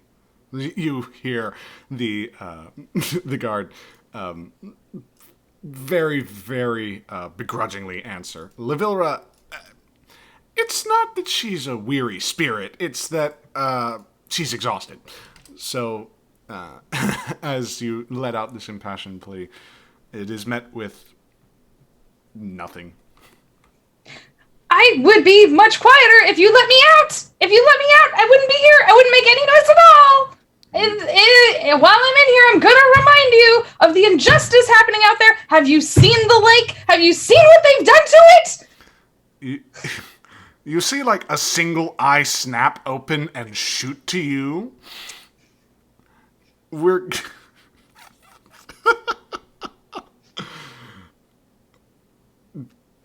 Chorus, explain to me, just as a flashback, why Levilra is not just not just kicking your head in so that you stay quiet. What interaction did you have in the past that made it to where she's, accepting this? I think there probably was an earlier time where Chorus was more quietly and peacefully protesting. And I think when she, when using the softer words and the sweetness, like she's saying things that are true. Mm-hmm. Of course. It's just she's gotten more vocal. She's gotten a little. People don't listen sometimes when you're quiet and you're small, and there's bigger, louder voices out there. So she's changed, but definitely at some point in time, Levira came upon her when she was saying things that were very true and that would ring true with a number of people. Sure, obviously. In the town. Yeah, and it's definitely something that you were initially very passionate about. Obviously, with remind me once again the name of your god. I know it off by heart. Tritherion. Tritherion. Obviously, given the doctrine of Tritherion being very much one of social work and self-improvement, Diamond Lake presented many problems when you first came here. Obviously, the autumnal winds kind of carried you here, but the fact that remains that there is work to be done. I would like you to go ahead and roll sway for me. Okay. Now, with this, you can... oh, yeah, that's right. I can either push or I think, okay. Yep. I literally was reading this earlier today. Like... Yes. Okay, so for everybody watching, just as a thing, flashbacks are where the skill checks take place. So I am asking Chorus to make a sway check on Levilra. Basically, what will happen is, depending upon how many sixes, or excuse me, not how many sixes. If there's a 6, that means it's an automatic success. Whatever Chorus described went without a hitch. If it's 4 or 5, then it's a partial success. Something happened. Also didn't really work out. And then 1 to 3 just means outright failure. Or excuse me, not outright failure, but definitely a complicated set of circumstances to navigate. Within that, you can add bonus dice by taking on what's known as stress, or you can take a devil's bargain, which is something I offer to the player at any point in time. Yep. Yeah. I was just looking at it. Yeah. So I do have 1 point of sway, so I'm not at complete disadvantage. Yeah. I mean, it's you can roll it if you want. But yeah, I can push myself and take 2 stress. Yeah. Which you're starting out at 0 stress. If somebody is at 10 stress, they abandon the heist. We're not doing that at the moment, so I'll say you can take up to 10 stress. Okay. And I think I would take 1 stress. I just need to know, is this a controlled situation? Because I do know her, and I mean, I'm very convincing in saying that I would be so much quieter if I wasn't in here. I could just go, and I didn't do anything wrong. Here's another little feature in the Blades in the Dark system, folks. There are these things called clocks. Now, clocks are something that I give out to characters in order to make sure that, certain actions that they undertake can engender certain consequences with certain factions. I'll give you a clock, Chorus, with, an 8 pi clock. Okay. It's at 1 at the moment. And clocks are meant to represent general concepts or consequences that might happen. The sheriff's had enough. Ugh. That's the title of your clock. Fair enough. In this particular situation. So... I will say to the audience, I do so apologize that we haven't been able to properly display Roll20 at the present moment, but we're in the process of getting things sorted out. So next week, we're going to be a well-oiled, perfectly fine machine. Don't promise that, Jason. Don't. No, it'll be perfect. I will with limited effort. All right. Okay. So I have a clock now. Yes, you have a clock now. I need to know. So that doesn't make it a fortune roll, though, does it? It's still. Nope. I still need to put a position of risky, controlled, or desperate in. This will be a controlled situation because, Okay. as you intoned, like this would have been risky had you not known Levilra in any capacity. But given your vocal opposition to conditions within Diamond Lake, I'll say that. That's fair. I'll say that there's a little bit of familiarity. And the GM also gets to dictate the effect. Like if what you're doing, like if you're trying to, the example they give is if like you're trying to use fire to make friends with someone, that's an extremely ineffective. Yeah, but That's you're appealing to the general sensibilities of Levilra as a person. Like this is something that you've done before. Sorry, so it's standard, limited, great, extreme, or zero.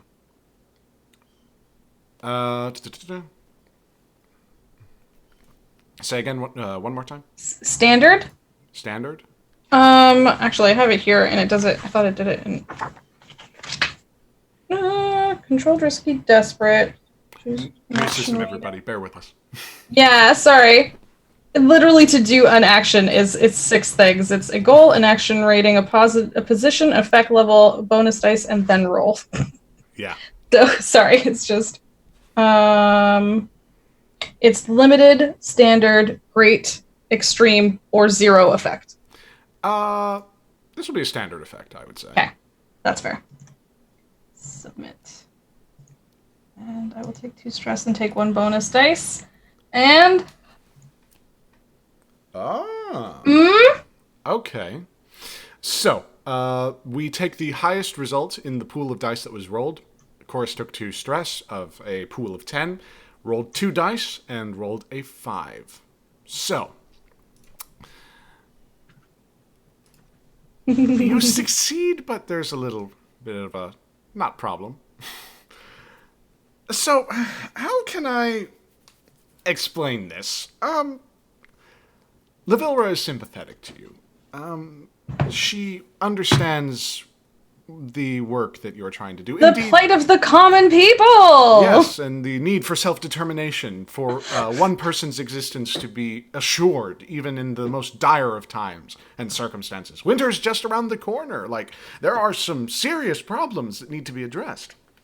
Mm-hmm. And Levilra even noted you, like, a few times, during your early days, and made sure to keep an eye on you beyond the sort of general sense.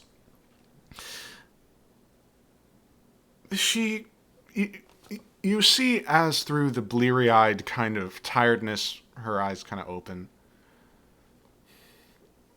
She purses her lips and, like, looks at you. I know where you're coming from. It isn't. She looks around very quietly, almost as if the walls have ears. She actually scooches over the small wooden chair, seated beside, like, oaken table with a candle on it, and joins you right across the bars, sort of face about a foot away from yours. Or a foot away from the bars, wherever you're situated. And she's like, Look, I can't.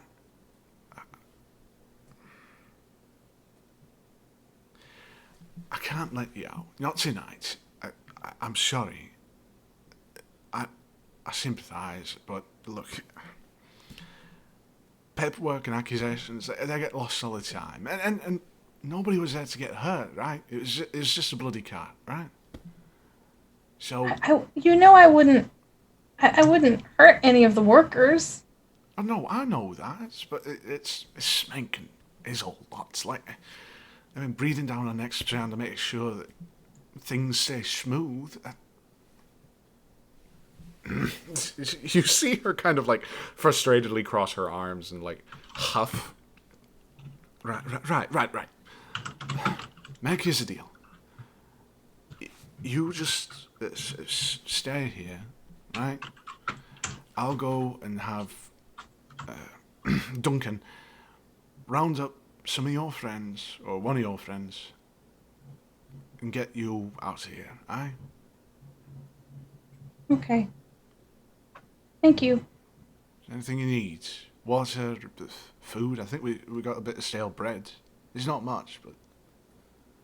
I mean, along with a cup of water, that'll soften it. It's fine.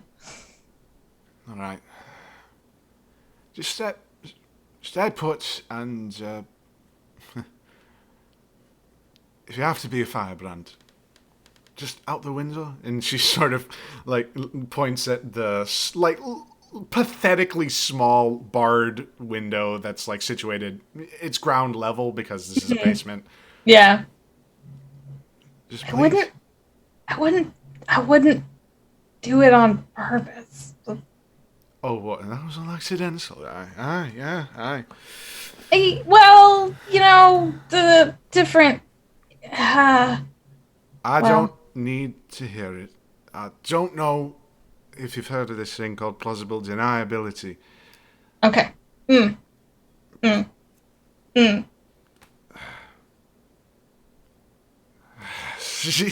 She kind of like looks back, shakes her head, and goes to situate the chair next to it.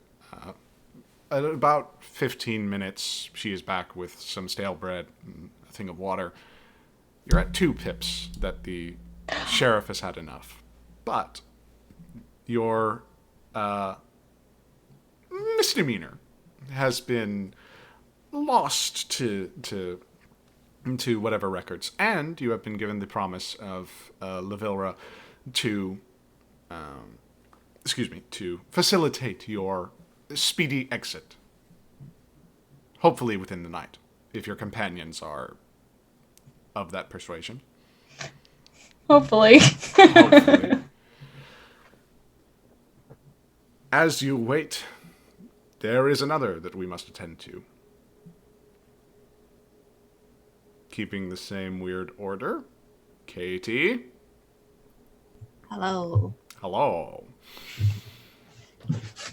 The evening is late, and the fires of Lazare's house are bright and vibrant. You're actually in the Veins Central Square. The heartbeat of this city is, as was said at the top, erratic and vibrant. You note a couple of, miners are actually kind of talking very candidly about how shit Smank is, and they have a little bit of an argument, like, oh, you think Smank's bad? You should see Moon Meadow. She don't even give a shit about us. These sorts of conversations happen all the time, especially in the square. Pardon. Clave, you've basically got the lay of the land in the evening so far as you know, is free as a bird. Your compatriots haven't contacted you for a while, so the evening is free as you wish. What would Clave do on such a night when payday has just rolled in?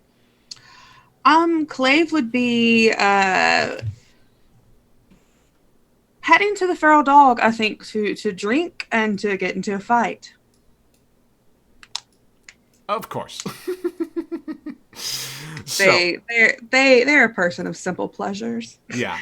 And indeed, Clave, as you sort of make your way to the small fighting pit that I believe is in either the Emporium or Lazare's house. Let me go ahead and check, just as a point of mental kindness, so that we can keep that as a little clue to help for later.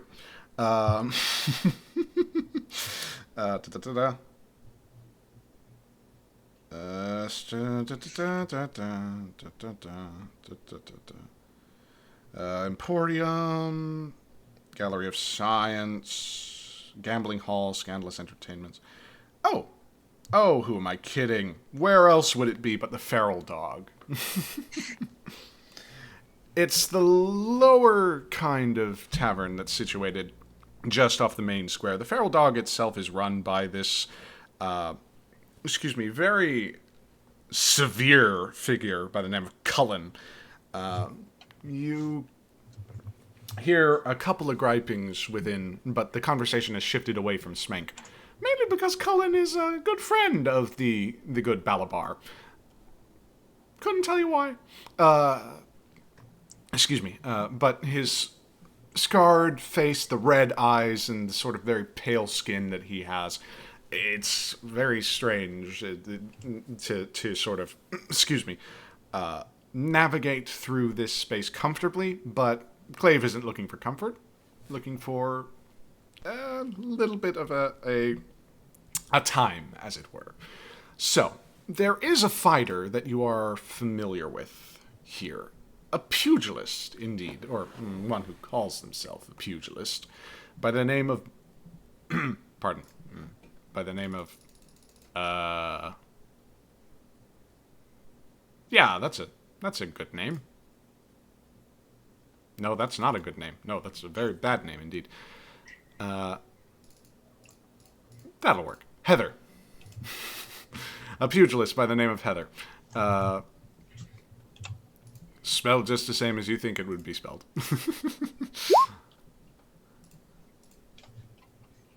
So, Heather and you got a little bit of a history, unfortunately. Why is it that Clave continuously seeks out Heather to be sort of in combat with? Like, what was the first time that y'all really met up and locked fists? Question mark. I don't know fighting terms. I don't either. I had to look up what a pugilist meant. Don't worry. We're so good at this. We're so good. It's fine. I think Heather is the one that gave Clave their sort of near-death experience. That sort of set the path for this whole thing with ghosts and spirits that Clave is now dealing with. Mm-hmm. Okay, so Heather was the one to yield this experience. It obviously was not meant to be such a thing. Heather prides herself in self-control and very much a sense of, righteous sport when it comes to these sorts of things. But Clave, being such a fanatically ardent fighter, complicates matters. You start hitting a little bit harder than you mean to, and in places where you'll feel the effects long after the fight's done. As such, I would like you to roll a skirmish for me, please. Yeah. Yeah, I'm just gonna do straight, no pushing myself or devil's bargains. Okay. What's my position? Read off the positions again. Risky, controlled, desperate. Risky. Okay, cool. Because, come on. And my effect, standard, limited, great, extreme, or zero? I would say extreme. Or, no, wait. What was it? Standard something? Standard, limited, great, extreme, or zero? Let's just roll with standard. No bonus die. Got a 4. Okay, so that's a 4. Interesting. So, a 4 means a partial success. In the context of this, you performed well in the fight. So well, in fact, that Heather actually kind of respects the fact that you've continued to come back. Usually when she lays out somebody, they don't seek her out actively. But given that you are one tough cookie, even on the verge of death, you apparently impressed her to the extent where she's actually kind of begrudgingly glad to see you there. It's that sort of professional rivalry of like, oh yeah, it's your ass again. Good to see you. So Heather doesn't say anything as you approach and instead just sort of reaches for a bottle of ale that has been just freshly won, as evidenced by the bruised knuckles that she has. She swigs it down and plants it on the bar. Cullen doesn't say anything, and indeed shifts his attention elsewhere. Clave walks up to the bar and sort of gives Heather a nod of acknowledgement, and looks toward Cullen, and when sees that Cullen has turned his attention, he whistles to get Cullen's attention again, and says, "You have anything on the docket tonight?" Cullen kind of looks to you, and he's got a severe sort of underbite, so he kind of talks very deliberately. Yeah, there's a few poor shits. No one like her, and I doubt that you'd be interested. Clave has long black hair past their shoulders. They're already in the process of pulling it back into like a loose bun, and they go, "I'm just here for some fun." Fun. This is your idea of fun. I don't understand why you and Heather don't get along more. Well, I did pull a knife on her that one time. She probably doesn't appreciate that. Twice. She corrects you very gently. Clay was like, don't really remember the second time. You were blackout drunk. That actually checks out, yeah. Right. Fine. So, you want to make yourself a little bit of man pie? Go ahead, be my guest. There are at least 2 or 3 that might be giving you a bit of a challenge. That is if they don't step out. You're making quite a name for yourself, Clave. Well, we wouldn't want that, would we? Clave's going to grab the tankard of ale that was given to Heather and just slam it back, chug it back, and go, "We'll be in the ring then." You see Heather stare daggers at you. There is no, like, where there was this sort of, like, friendly rivalry. As soon as you take a swig, she is a complete opposite. Cullen kind of leans over and starts speaking in low tones to her. If you would like to hear what's going on, I'd like you to go ahead and roll a study check. But that's an insight roll, and if you want to take a bit of stress before your fight, you can totally do that. I would like a devil's bargain, actually.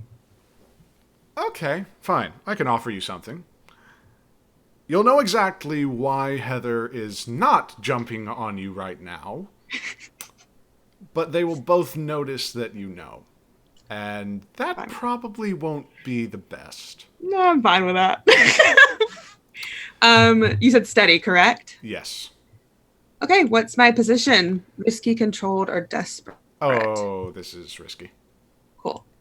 And my effect? Standard, limited, great, extreme, or 0? Great. Cool.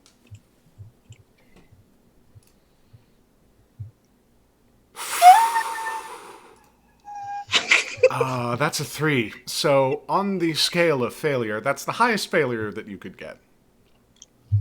Good job. So, starting this off with a bang.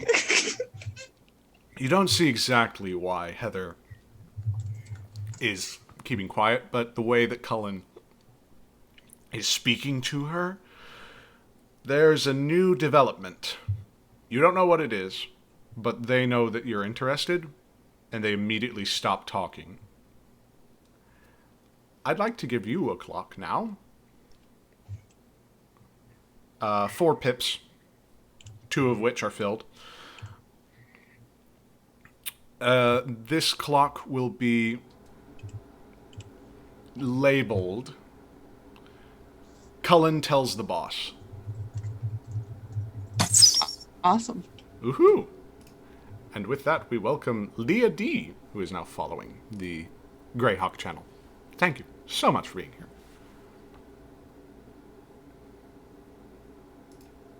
Yeah, I think Clave notices them noticing them.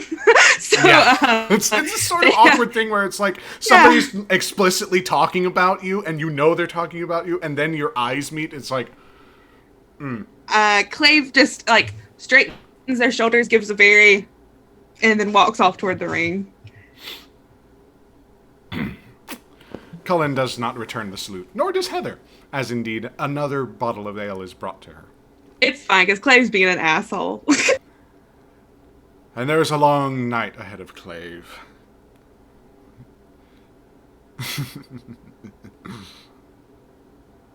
Yeah, I think that would definitely be Clave's evening. Clave's evening. Yeah, getting in as many of these low level fights, like Cullen described these people as not even probably of interest to Clave, but they are just spending their evening fighting and getting progressively drunker. Well, we'll see how that plays out in the morning. Ophiuchus? Yes. You could just call me Ophi if you want. All right, Ophi. Call him Mucus. No. First of all, You sure you don't want to go to Sufjan with that 6? Shit. ooh, the temptation is there, but the die is already cast. We must go to Ophi. Okay. So Ophi, Yes. your evening isn't exactly quiet. That's mainly because you're meeting with someone you're familiar with. A friend of sorts, off the main square. Far off the main square. Closer to Lakeshore, where the pungent scent of the polluted lake pervades this area. You don't exactly know why your friend? Rurstorn, that's the name. I can't take it back. That's the name. Wait, this is the name of my spirit trafficker? Indeed. Or Yes. oh, This okay. is the name of your Name. spirit trafficker. We changed the name. Okay, what's the name now? Rurstorn. Rurstorn. Yep. Okay. Cool. So, Rurstorn, your spirit trafficker. Quick side note. In Blades of the Dark, it's known as a spirit trafficker. This is more of like a weird arcanist sort of friend in the context of Greyhawk, but the core concept remains the same. It'll work, don't worry. So, Rurstorn is having a bit of a night. Indeed, as you note, there are several fresh bits of person that he has collected for his own study and usages. Indeed, you see, of course, the classic skull set on a table with a red candle sort of trickling down. You see bits of femur and whatnot being ground into powder and bone meal that Rurstorn is handling. The long ears of the full elf blood within him kind of twitching in anticipation as various alchemical sort of mixtures and tinctures clarify. You specifically wanted to see Rurstorn for some reason. Pardon. What was that reason? I think that Ophiuchus is looking for new and different elements to add within his occult rituals. I think he's trying to develop a new type of like ritual sorcery, basically. Sure. And is this based off of the rituals and sorceries provided by your mother, or are these sort of new and improvisational? These are new and improvisational. Wonderful. Even better. Even better. Yeah, I think that probably things that have happened in the background. I think that he's kind of avoided a lot of stuff that has kind of happened within the Dementor family. So he's kind of going off the beaten path here. Yes, the Dementor family. Your family. Yes, my family. Yes. And little tidbit fact, Dementor is diamond in Icelandic. Hey, So, very good to know. right. So I imagine that Ophiuchus, who's kind of he has these kind of like fingerless, kind of tattered gloves, and I think he has like a small vial in his hand, and he kind of quickly kind of like twists the cork a bit, and kind of like he rubs the space beneath his nose, and he kind of makes a quick sniff. It's like, oh, good. This helps the smell. And he tucks the little vial back into one of his many pockets. Well, what do you have to offer? Many things, Sophie. Give me a moment, please. Rurstone sort of cranes his neck over the various sort of mixtures that are being passed along. As this is a flashback, I need you to roll a study check to make sure that you've provided accurate notes and whatnot to ensure that Rurstone is assisting you in the proper manner. Okay. Click that. What is my position? Risky, controlled, desperate, or fortune?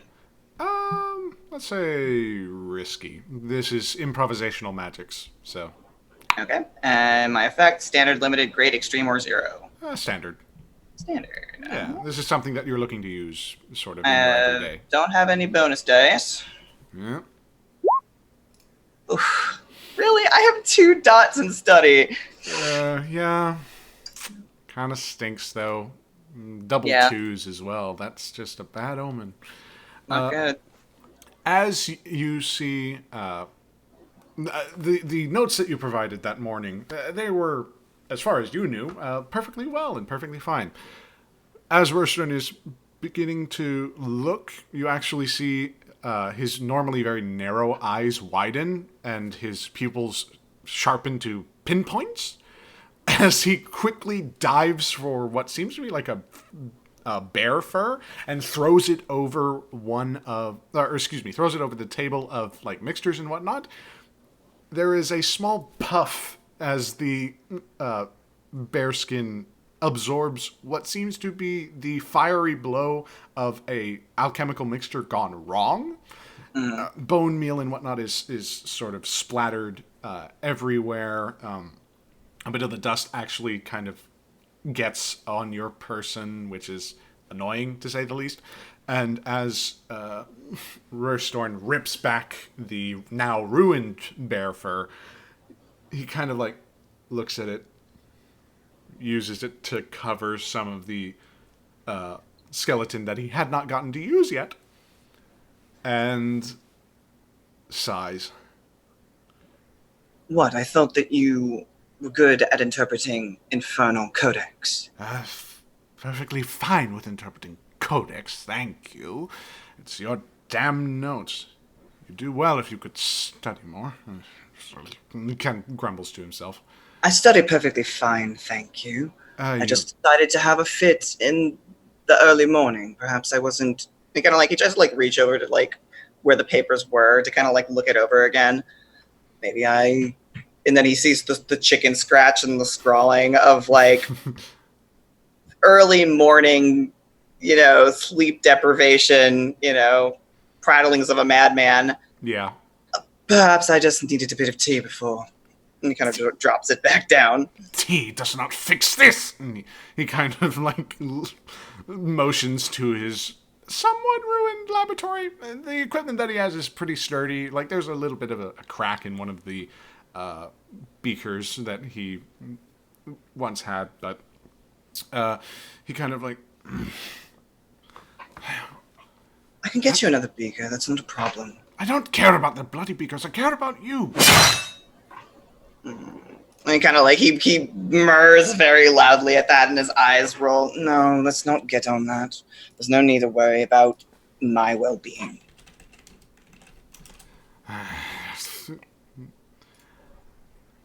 When was the last time you had some sleep? I forget. You forget? It just stopped. It stopped.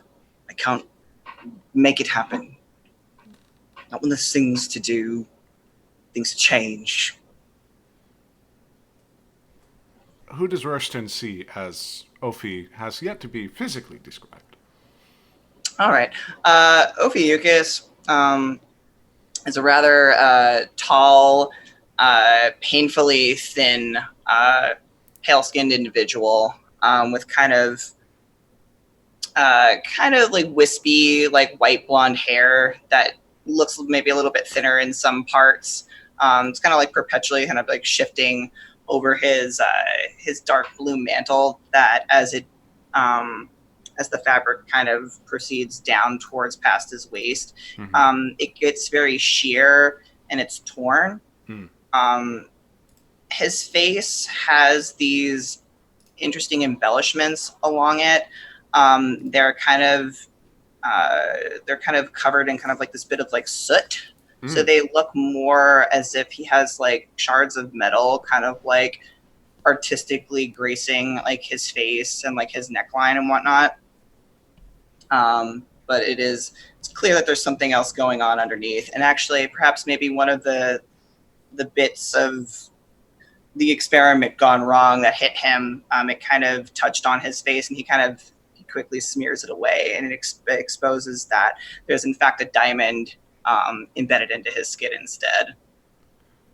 Rurston kind of looks at that and taps the area where the diamond is now exposed. Yes, I know. That's your fault. And he kind of like quickly he shoves something off to the side on one of the desks. And he's like, "Where do you keep your coal? It's got to be somewhere."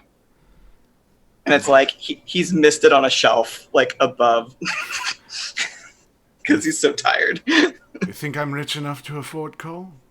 Charcoal, whichever. You'd be right. She sort of clambers around you and gets the coal off the shelf and actually presses his thumb into a little bit and covers up the spot. He scoffs very loudly at that and kind of steps back. I could have done it myself. You could have, and then you would have probably made a worse mess. What? I would match more with the people here, right? That's what Chorus always tells me to do. I need to match more with everyone else.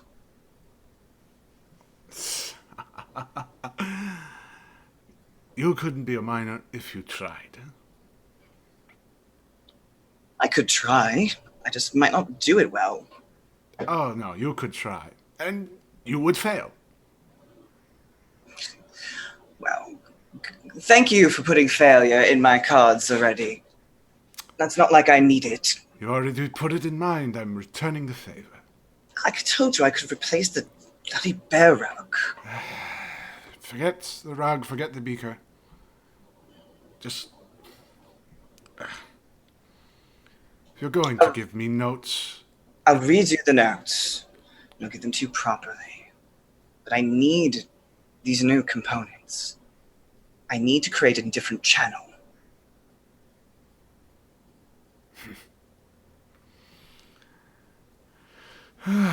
Suppose I'll be using the rest of this then. He pulls off the bear rug to expose the rest of the skeleton. I hope you don't mind if you were to help. Of course not.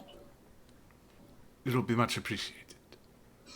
And then he'll kind of like start like removing his gloves and kind of like his accoutrements that he has, kind of his trinkets that he has. It doesn't seem like he has any issues in getting dirty. Yep. And as you sinisterly approach this massive decomposing flesh, we cut away to Sufyan.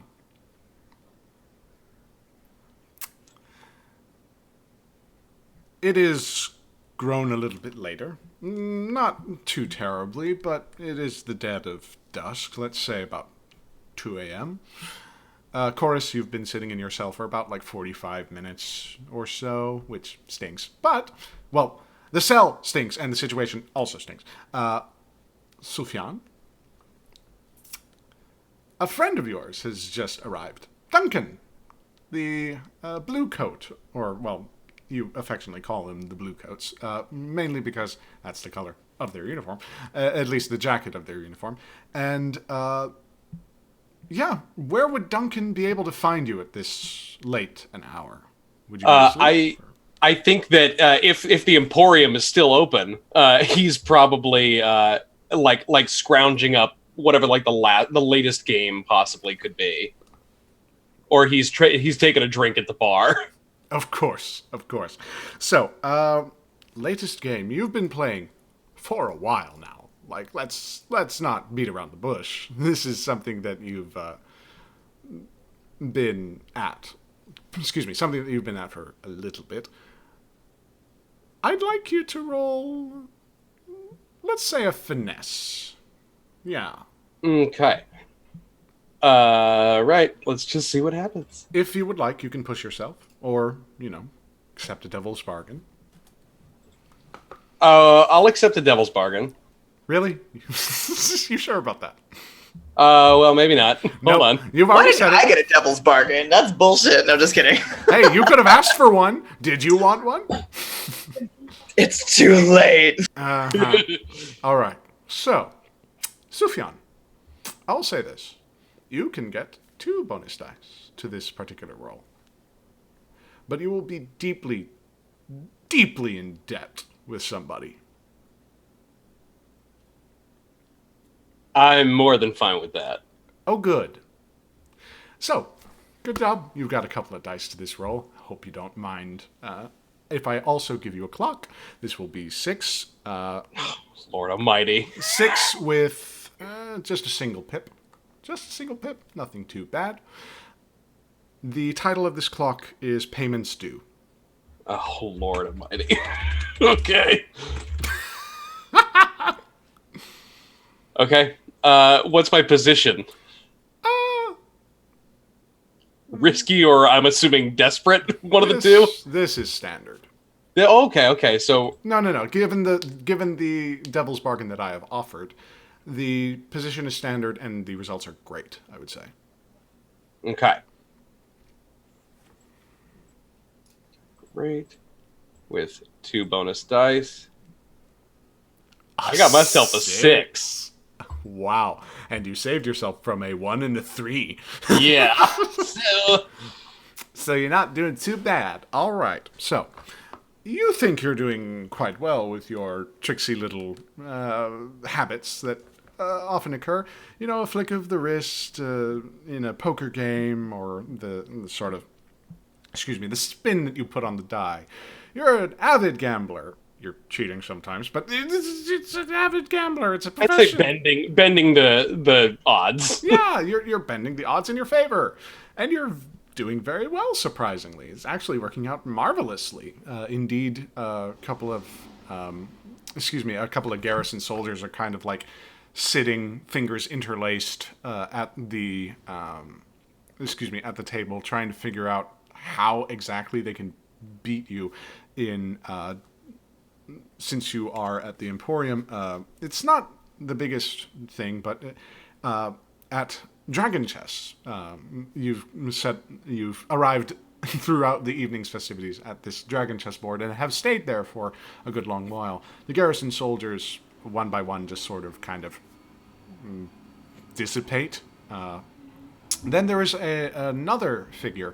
You don't get the name, but they put a lot of money on the table. And they lost it very quickly.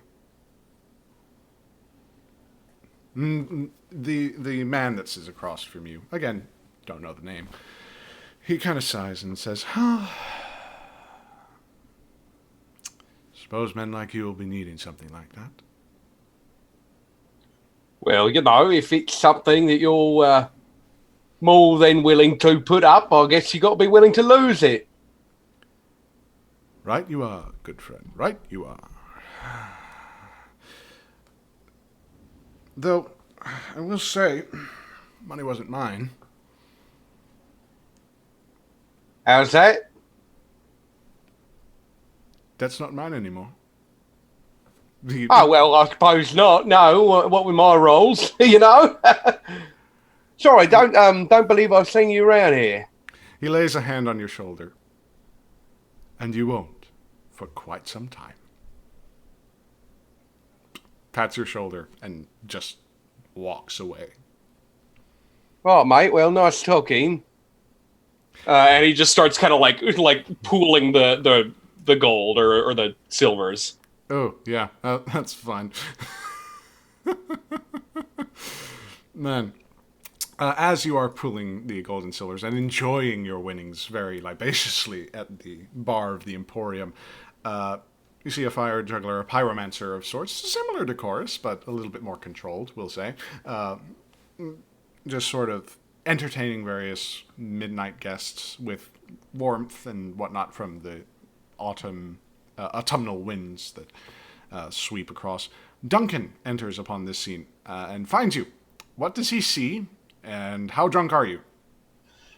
So what he sees is he's kind of filthy, in a less overt way.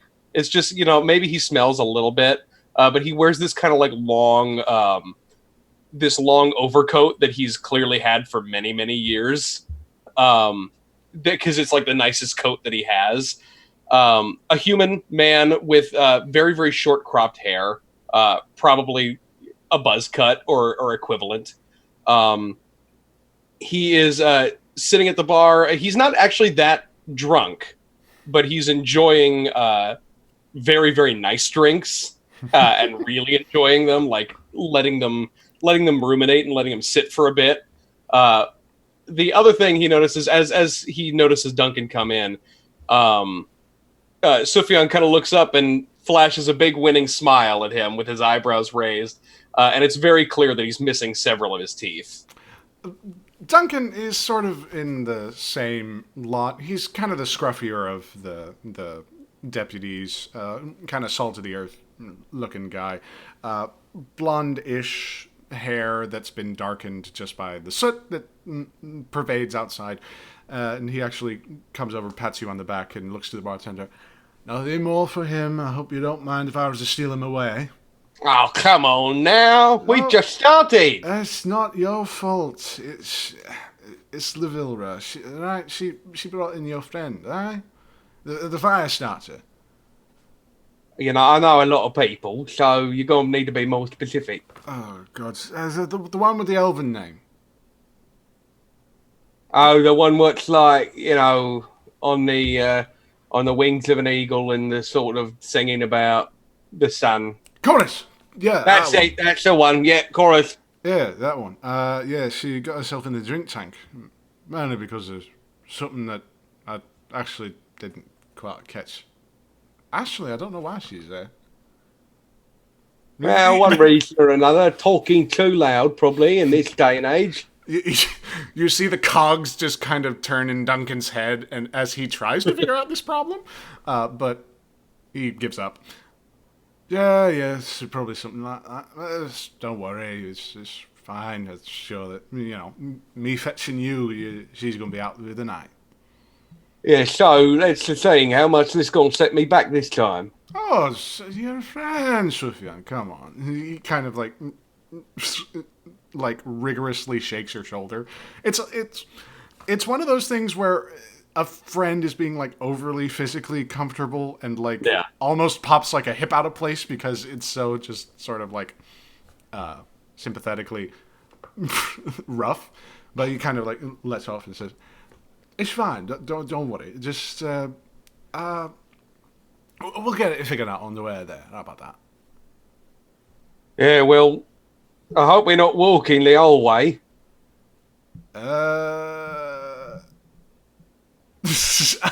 A silence sort of pervades for a time. As all right, let's get going then. Yeah. Before the sun's up. Before the sun's up. Something like that. He kind of like murmurs to himself again. The cog's still sort of whirring, but as you step out into the night and as the vein begins to pulsate even more furiously, as this is just the beginning of some people's festivities, Diamond Lake is alive and well, and we shall see what that life brings. Next time on Upon a Lake of Diamonds. Ah! Yep. It's a little past closing time. I actually was worried that we were going to have too much time, but it appears we have too little.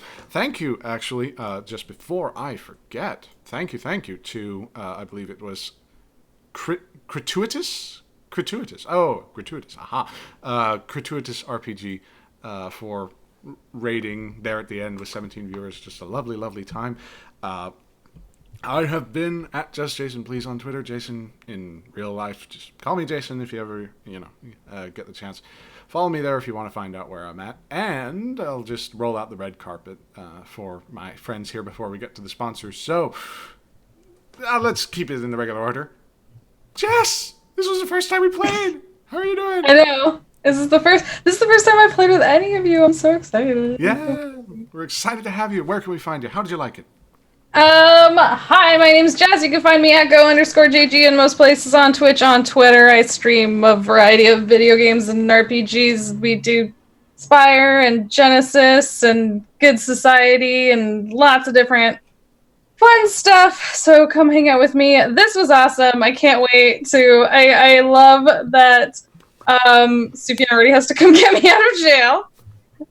And Ophi was already like remembering things that I've told him before. So I'm so happy to get to play with this crew, and I can't wait for next week. And thank you for having me. Oh, always a pleasure. As we turn now to Julian Ophiuchus. You're trying to do magic. Didn't work out this time, but didn't work out this time. Maybe next time I'll summon demons, but that's a problem for future Ophi. Indeed. I had fun. I am interested for when all of our characters get to mash together and see what sort of madness ensues and what heists we do, and hopefully we do heists. We don't just all fight or beat up ghosts, but I guess we could do that too. I mean, I'm game for whatever, really. Yeah. I don't know how you can make any money in it, but But what if you're robbing a ghost's house? I do have that ghost key, but we can figure that out later. Mm-hmm. But I am Julian. I played Ophiuchus for a brief moment in time. I look forward to playing in the future. We're doing plugs, right? Okay, great.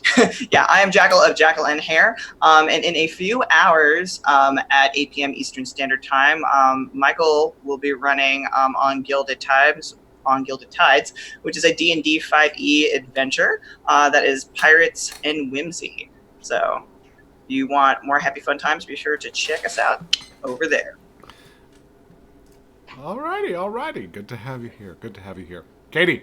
Clave was such a wonderful person to meet. How you doing? How you feeling? Where can we find you?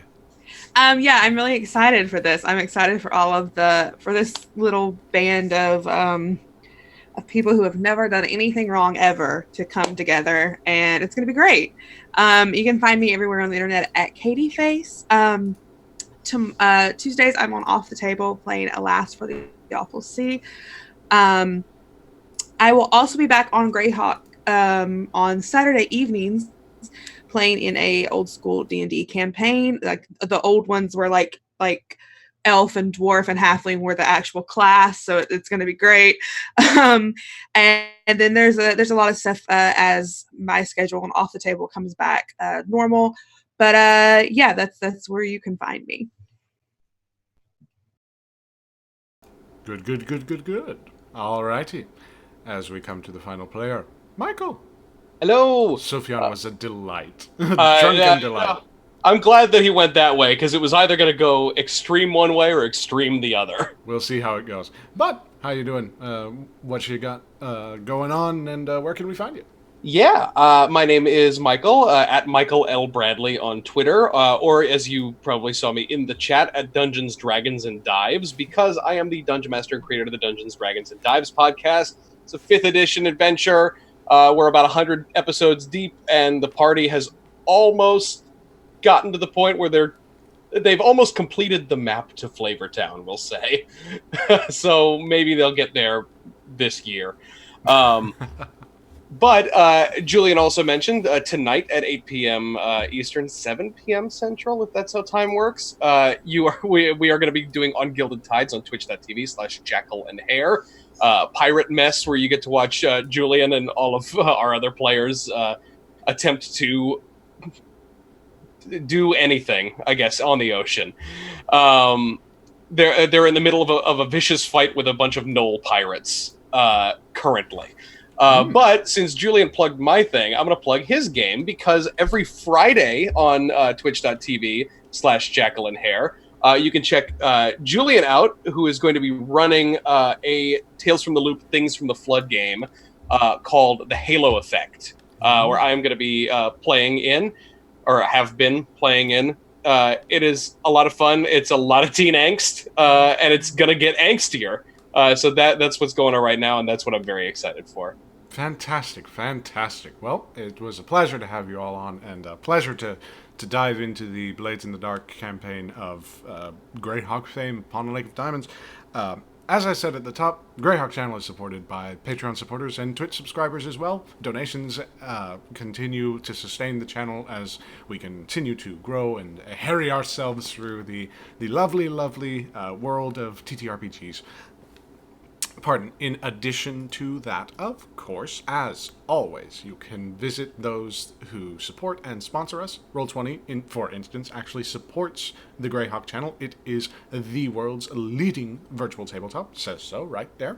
And being officially supported by them is just a pleasure and a treat. You can even try out for free the functionality and whatnot, having supported so many systems, so many tokens, so many things. Wonderful. Over at roll20.net. You also have Heroic Maps, our official battle map sponsor, who I am sure we will see some of the work inherent to, for no particular reason. Certainly not because I'm lazy when it comes to maps. But no, their library of over 300 maps is available at Drive-Thru RPG. Just wonderful group of folks. Just please give them your patronage if you got the motivation, the time, or the money. We also have Tabletop Loot as the official sponsor of the Greyhawk Channel. You can go to tabletoploot.com and enter Greyhawk in the coupon code box and get 15% off your dice order today. Yes, indeed. I don't know if that interacts with current sales that are going on, but if it does, it doesn't hurt to try, and lets them know that you're getting some love from the Greyhawk Channel. Hey. Last but certainly not least, available to Patreon supporters and Twitch subscribers are coupon codes to ruinc.com and Cantrip Candles in the private section of our Discord. We'll be fiddling with that as time goes on, but for now, we thank you everybody so much for watching. We appreciate your audience. Hope to see you soon. If you didn't catch us live, if you're catching this on YouTube, hi. We're live every 11 a.m. CST or 12 p.m. EST, if time zones work that way. Catch us live every Monday morning. Just get a good dose of RPG action. And yeah, take care of yourselves, beat the heat, have some fun, and we'll see you around. Adios, everybody. Bye.